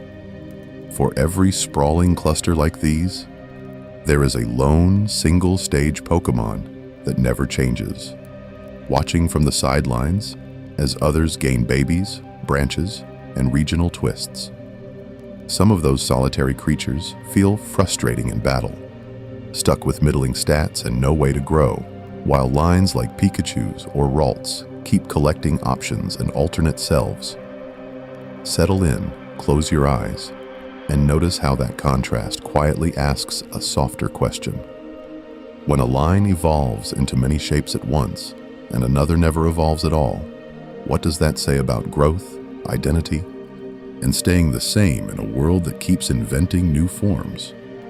In the next part, we'll follow that question outwards, away from individual families and into the wider pattern of evolution itself, where stones, friendship, and strange conditions decide who changes, who branches, and who simply remains as they are. So when the games quietly ask a weak little creature to become something else, they're also, in their own way, asking what it means for us to change. This is not a story of glory or victory. It's a slow, meandering look at how those awkward first forms, the ones that feel helpless and a bit embarrassing in battle, end up carrying most of the meaning. Think about how many basic forms are, frankly, not very impressive. Magikarp flops, Phoebus wilts, Wishy-Washy in solo form looks like it needs a life jacket more than a trainer.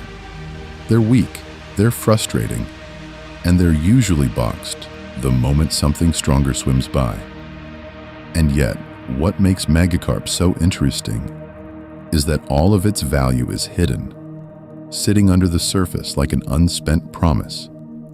The same way a lot of early stages in life feel clumsy and underpowered, but quietly full of potential. Placed together, these evolution lines start to look like different philosophies of growing up. Some Pokémon just level up. They gain experience, take a few hits, learn some moves, and one day, the light flashes and they evolve. That's the slow, steady route. The child who simply keeps going to school and eventually becomes an adult. Others need effort that is more deliberate. A held item, a trade, a strange condition like learning a fairy-type move for Sylveon, or for every straightforward Squirtle that just levels into Blastoise. There is an Eeevee that refuses to pick a lane until a stone, a time of day, or a bond with its trainer nudges it into one of the many possible futures. Friendship evolutions add another layer, the idea that power comes not from raw training alone, but from being cared for. A weak little Azurill or Golbat that evolves only when it is happy suggests that some changes only happen when a creature feels safe, when it has walked enough steps beside someone who doesn't give up on it. Environment-based evolutions, like Sliggoo needing rain or Leafeon once tied to a mossy rock, whisper that where you are matters as much as what you do. Then there are the ones that never evolve at all. Luvedisc stays Luvedisc. Quillfish, unless it gets a regional twist, simply remains a spiky ball of mild disappointment. They can be symbols of stability, or of a kind of stubborn contentment, as if the game is reminding you that not every life has to escalate into greater power to be complete. Some creatures just exist, filling the water, decorating the roots, being enough as they are. Branching lines, meanwhile, are like little diagrams of the paths a life might take. Slowpoke can become a Slowbro that simply got bitten and never let go, or a Slowking that somehow turned that same situation into wisdom. You only see one result per playthrough, but the other possibilities still sit there in the code, a quiet suggestion that different choices, different items, or a different time of day could have led somewhere else. So as you settle in, close your eyes. You might notice which evolution lines feel closest to you, not as a test, not as anything urgent, just as a gentle thought. Maybe you feel like a basic form still tripping over its own moves, or a friendship evolution waiting for the right bond, or even a Luvedisc drifting along without ever changing shape. In the next part, we'll follow these ideas into the stranger edges of evolution, temporary forms, borrowed power, and what it means when a Pokémon grows bigger in battle, but never truly evolves at all. So from those stranger edges of evolution, we can let things soften again, and just drift back to something simple and close. Settle in, close your eyes, and imagine your favorite basic Pokémon. Not in a tense battle or a complicated chart, but curled up right beside you, like a small, weak water creature dozing at the edge of a quiet shore. Maybe it's a Magikarp flopped against a pillow, a Phoebus leaning awkwardly against the bed frame, or even a tiny Wishy-Washy hovering in a glass of water on the nightstand, looking helpless but oddly content. Each time you breathe in, it gains a little experience. Each time you breathe out, it relaxes a little more. It doesn't train, it doesn't grind, it doesn't rush toward power. It just exists, slowly filling an invisible experience bar with nothing more than time and presence. For every trainer racing through a region, there is another who simply lets their Pokémon walk beside them, gaining levels almost by accident. And what makes that image so interesting is how gentle it feels compared to the usual noise of battle. Now, let evolution drift far away until it feels like a distant shoreline across a wide, calm bay.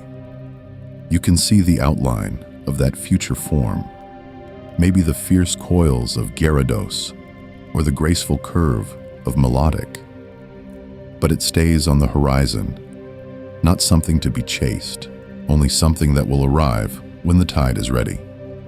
The basic form doesn't know the exact level, or the item, or the time of day. It just keeps floating, and yet the shoreline is always there. Placed together, these different rules and rhythms can look frustrating on a chart. Stones for some, friendship for others, strange held items or specific locations that only certain trainers ever find. Eevee splinters into so many paths that it almost feels like a joke, while Slowpoke stands there looking confused until someone finally decides which direction it should lean. This is not a story of glory or victory.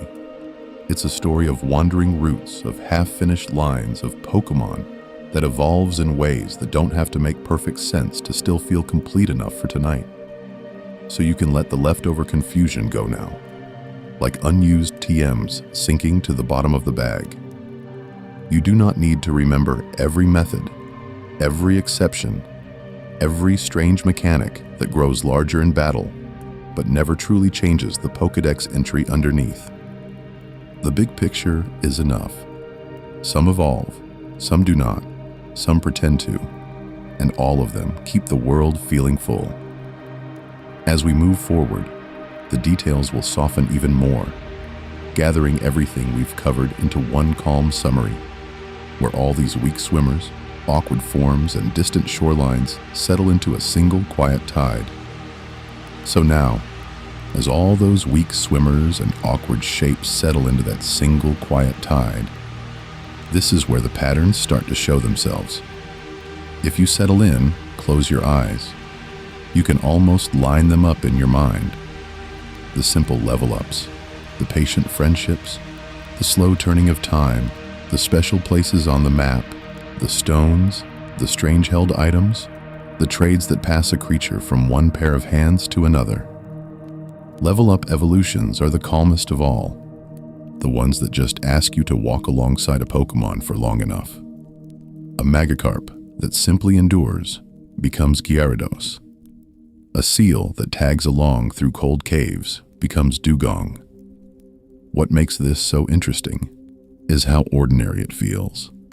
And yet, that quiet, repeated battle experience turns something helpless into something that finally has power. Almost like growing up, without anyone noticing the exact moment it happened. Friendship evolutions feel softer, more emotional, a little more fragile. For every brute that just gains levels, there is an Eeevee that waits for affection, evolving into Espion or Umbreon, only when trust and time of day line up just right. Here, the story is not about a single big battle, but about all the small, frustrating moments of fainting, healing, and walking together until the game quietly decides, yes, this bond is enough. Time of day evolutions and special locations add a sense of place to the story. A creature that only evolves at night or on a frozen mountain or next to a strange rock feels tied to the world itself, as if the region is helping raise it. Stones and items are sharper, more decisive. A water stone on Eeevee, a deep sea tooth on Clamperl, and suddenly, a weak little fish is pushed into a form it might never have reached on its own. For better, or in Huntail's case, not much better. Trades are the strangest of all, asking trainers to let go. Slowpoke becoming Slowking through a traded King's Rock, or a fragile creature passed through cables and networks, evolves not just because it battled, but because it left, however briefly. Placed together, these methods sketch a quiet map of how growth can come from time, care, place, objects, or even separation. Around them, branching lines and regional variants sit like alternate lives that might have been, while mega-evolutions and Gigantamax forms flare up as temporary masks, impressive in battle but never truly changing the weak little entry beneath. And once you see these patterns, every new region, every new water route becomes easier to read. Each evolution line, another gentle puzzle instead of a confusing chart. Because this is not a story of glory or victory. It is a story of how even the most frustrating, forgettable creature can carry a tiny, personal ritual of change. And in the next part, we'll finally ask why these quiet rituals matter so much and what they might be quietly saying about the trainers holding the Pokeballs. So when trainers settle in, close your eyes and think about why they keep coming back to these evolution lines. It is rarely because of raw power alone. It is because the lines themselves become landmarks, tiny familiar shapes in a world that keeps adding new regions, new systems, and new ways to battle. For every strange new mechanic or confusing gimmick, there is that same orange magikarp splashing at level 5. That same trio of starters waiting patiently in the tall grass or on a laboratory table. What makes Magikarp so interesting is that it feels almost immortal across generations. A weak little creature that refuses to leave the games, stubbornly appearing in ponds, in oceans, in random gift trades, always offering the same helpless flopping and the same eventual promise. You learn once that it evolves at level 20, and from then on, every time you see it, you already know the script. The numbers may change, the region might shift from Kanto's gentle shores to Paldea's wide lakes, and yet, the pattern stays reassuringly fixed. Placed together, these repeated lines begin to feel like old acquaintances. The first time a player figures out that friendship turns a clumsy little Eevee into Umbreon at night, or Sylveon when it finally understands a fairy-type move, that information quietly settles into the back of the mind, and future encounters stop being puzzles and start being reunions. Meeting a new Eevee in a new cartridge is like meeting an old friend in a new town, still weak, still a little helpless in battle at first, but already carrying a familiar set of possibilities. There is a special calm in watching the same animation play out again, the same flash of light as a starter finally evolves after the first gym, or as that stubborn Phoebus, once frustrating to even find, blossoms into melodic yet again. In a changing, unpredictable world where rules shift between generations and life outside the screen rarely follows neat level thresholds, these tiny scripted transformations offer a small, predictable joy. You know the moment is coming. You know the form it will take, and the comfort lies in that gentle certainty.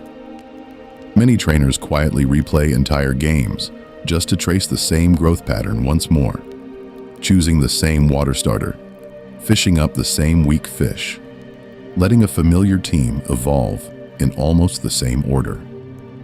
Imagine them drifting in the current of your own history, the Squirtle that always becomes Blastoise by the Elite Four, the Gyarados that always appears in time to carry the team through a difficult battle, the Lumineon that still does very little but looks pretty while doing it. This is not a story of glory or victory. It is a story of returning to known shapes, known evolutions, and known disappointments, because even the forgettable ones help mark where you have been. In a moment, we will gently turn outward and think about what these quiet rituals say about the trainers themselves and how your own favorite lines might be reflecting something softer than stats or strength. For now, You might already be remembering a small, unassuming line you always raise. Not for its power, but for the way it makes each new game feel like coming home. If you are still here, still listening, still letting these weak little water creatures drift through your thoughts, then you are very welcome to linger a little longer. This is not a story of glory or victory, and it does not need a big ending. Just a quiet moment between you, these odd evolutions, and the soft glow of the screen by your bed. You might, without forcing it, let one evolution line float to the surface of your mind. Not the strongest, not the most efficient in battle, but the one that feels like it belongs to you. It could be something simple, like Magikarp into Gyarados, a reminder that even the most helpless, frustrating splash can eventually become a storm. Or it might be a stranger favorite, like a lonely Phoebus that evolves into Melodic after so much patient care that it starts to feel less like training and more like looking after a friend. For every dramatic, showy evolution like that, there is a smaller, quieter one that only you notice. Maybe it is a little Eeevee that you always turn into Vaporeon, not because of type charts, but because the idea of that soft blue water shape has followed you from region to region. Maybe it is a Slowpoke that you can never quite decide on, Slowbro or Slowking, as if the creature itself is too relaxed to care which way it evolves, and you end up choosing based on mood rather than power. If you feel like it, and only if it does not disturb the calm you have built, you could share that favorite line in the comments, or the one evolution that has always confused you. Perhaps a friendship evolution that never seemed to trigger when you wanted it to, or a trade evolution that felt unfair when you had no one to trade with. What makes that line so interesting is not just the mechanic, but the tiny story that formed around it in your own playthrough. Imagine them drifting in the current. All those personal choices from thousands of sleepy trainers placed together. These quiet favorites start to guide which families deserve their own gentle spotlight. Hearing which lines you love or which methods puzzle you slowly shapes future calm, deep dives into branching Eevee paths, awkward stone evolutions, or the odd feeling of megaforms that look like evolutions but never truly stay. And yet, if your eyes are heavy, you do not need to do anything at all. You do not need to remember a name, or type a comment, or decide which evolution matters most. Just listening was already enough. And if the only thing that evolves tonight is your breathing, slowing and deepening as you settle in, close your eyes, then that is a perfectly complete story on its own. So as your thoughts start to wander, we can let the details soften at the edges and just trace the broad shapes of these little lives, the way you might follow distant lights along a shoreline at night. There are the basic forms, the smallest and weakest, the first stage of a creature's journey, and then the simple evolutions that come after them, taller or tougher, or just slightly less helpless, all stepping quietly through levels and time as if walking a familiar path in the dark. For every plain first form, standing uncertain in the grass, there is a second stage waiting somewhere ahead. And for every confident final evolution looming in a battle menu, there is a memory of that awkward, frustrating beginning that trainers sometimes forget. Branches appear here and there, like sleepy crossroads. An Eeevee that could have become Vaporeon, or Jolteon, or something stranger. A Slowpoke that might have ended up as Slowbro or Slowking, depending on which odd human ritual it was pulled into. Placed together, these are not charts or rules anymore. Just gentle forks in a road that you no longer need to map. Regions drift past in the background, as if seen through a train window at dusk. Kanto's straightforward lines, Johto's friendship-based bonds, Sinnoh's strange stones and lonely mountaintops, Alolan and Galarian twists, where familiar faces wear different colors and types, all the way to newer lands where forms shift again. Imagine them drifting in the current, not as diagrams or Pokédex entries, but as a soft blur of shores and cities, and routes where one small Pokémon evolves and another simply stays the same for a while longer. What makes this so interesting is that every Pokémon grows in its own way, at its own pace, under its own quiet conditions that do not need to be recited tonight. Some wait for a level, some for a stone, some for a trade they will never actually get because the cartridge is sleeping in a drawer. And yet, they are complete in their waiting. This is not a story of glory or victory. It is a slow, drowsy story of potential that does not mind if you forget the exact numbers. If you like, you can let all the talk of stages and branching paths blur into a single, calm feeling of gentle progress. The sense that even the weakest water Pokémon, even the most helpless little fish, is slowly becoming something else, whether you watch it or not. You do not need to picture specific names now. You can just hold the idea of small lights brightening, of quiet power gathering somewhere off-screen. So settle in, close your eyes, and imagine one last scene before sleep takes over. A tiny campfire crackles on a quiet beach, the waves rolling in and out with a soft, even rhythm. Around the fire, a ring of weak, dozing partners has curled up. A magikarp resting in a shallow pool, a Phoebus half hidden in its own reflection, a timid, little wishy-washy solo form, pressed close to the others for comfort. Maybe a sleepy slowpoke, whose tail has almost dipped into the embers but not quite. None of them evolves tonight. They simply breathe and dream, and wait for another day when the experience points add up and the light finally flashes. Thank you for staying with them this long, whether you're still awake or already half gone. You are always welcome to come back to this shoreline, to listen again to quiet, clumsy stories of weak water creatures and the strange ways they change. For now, you can rest, knowing the evolutions will still be there, patiently waiting whenever you decide to return for more calm Pokémon lore.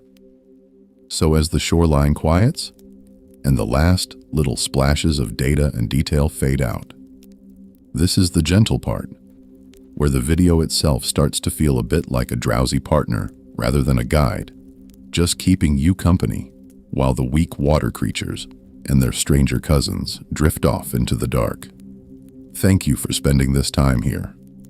Whether you listen to every evolution, every mechanic, every small twist in how a Pokémon grows, or whether you let it all blur into background noise while your thoughts wandered somewhere softer.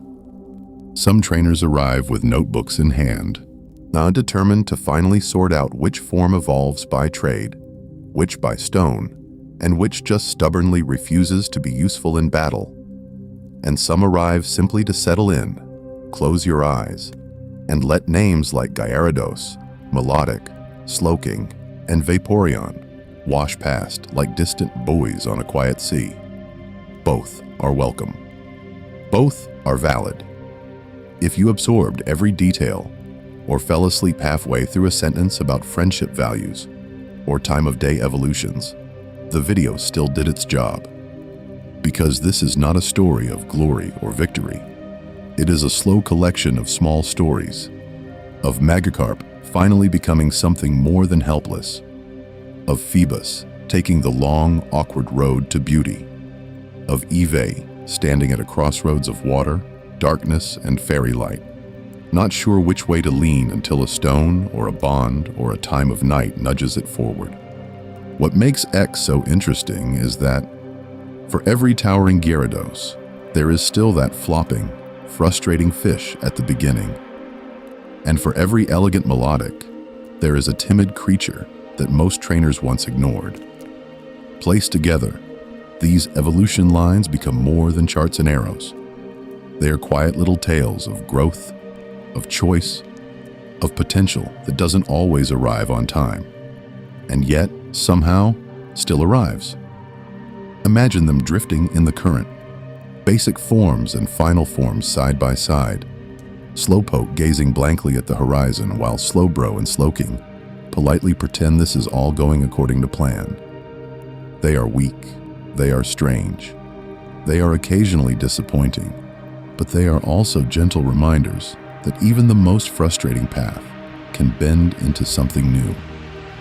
If you ever need this feeling again, you can always return here to let these lines and regions and sleepy explanations play in the background while you rest, study, or simply exist.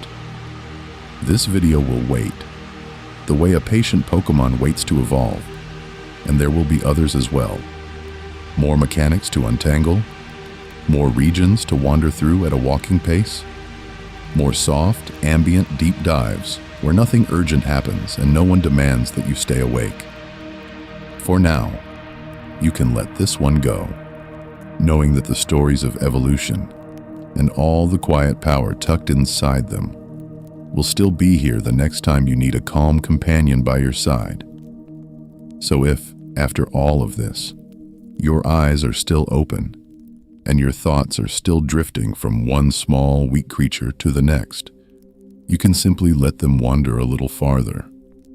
There is no rush, no urgent decision to make, only the quiet option to stay connected to these slow, meandering stories about Pokémon that evolve, stumble, and sometimes never quite reach the power they seem to promise. If you'd like more of these unhurried walks through game worlds, you can subscribe whenever it feels comfortable, not as a task to remember, but as a soft bookmark placed between pages.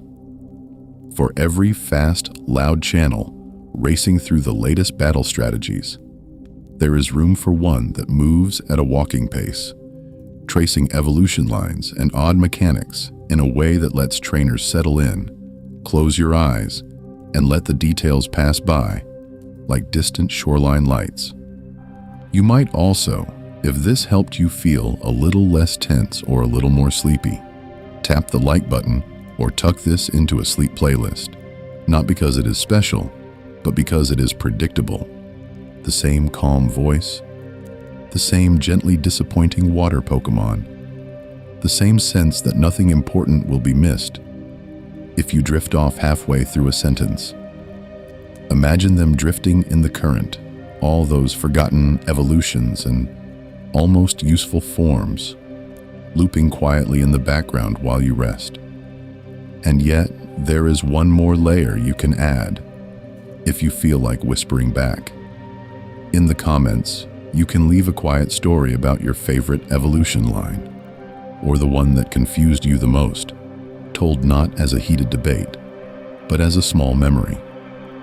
The first time an Eevee stubbornly refused to become the form you wanted, a Slowpoke that somehow ended up as Slowking instead of Slowbro, a Magikarp that felt utterly helpless until it finally turned the corner. Placed together, these little stories become their own Pokédex, not of stats and moves, but of sleepy, shared experiences.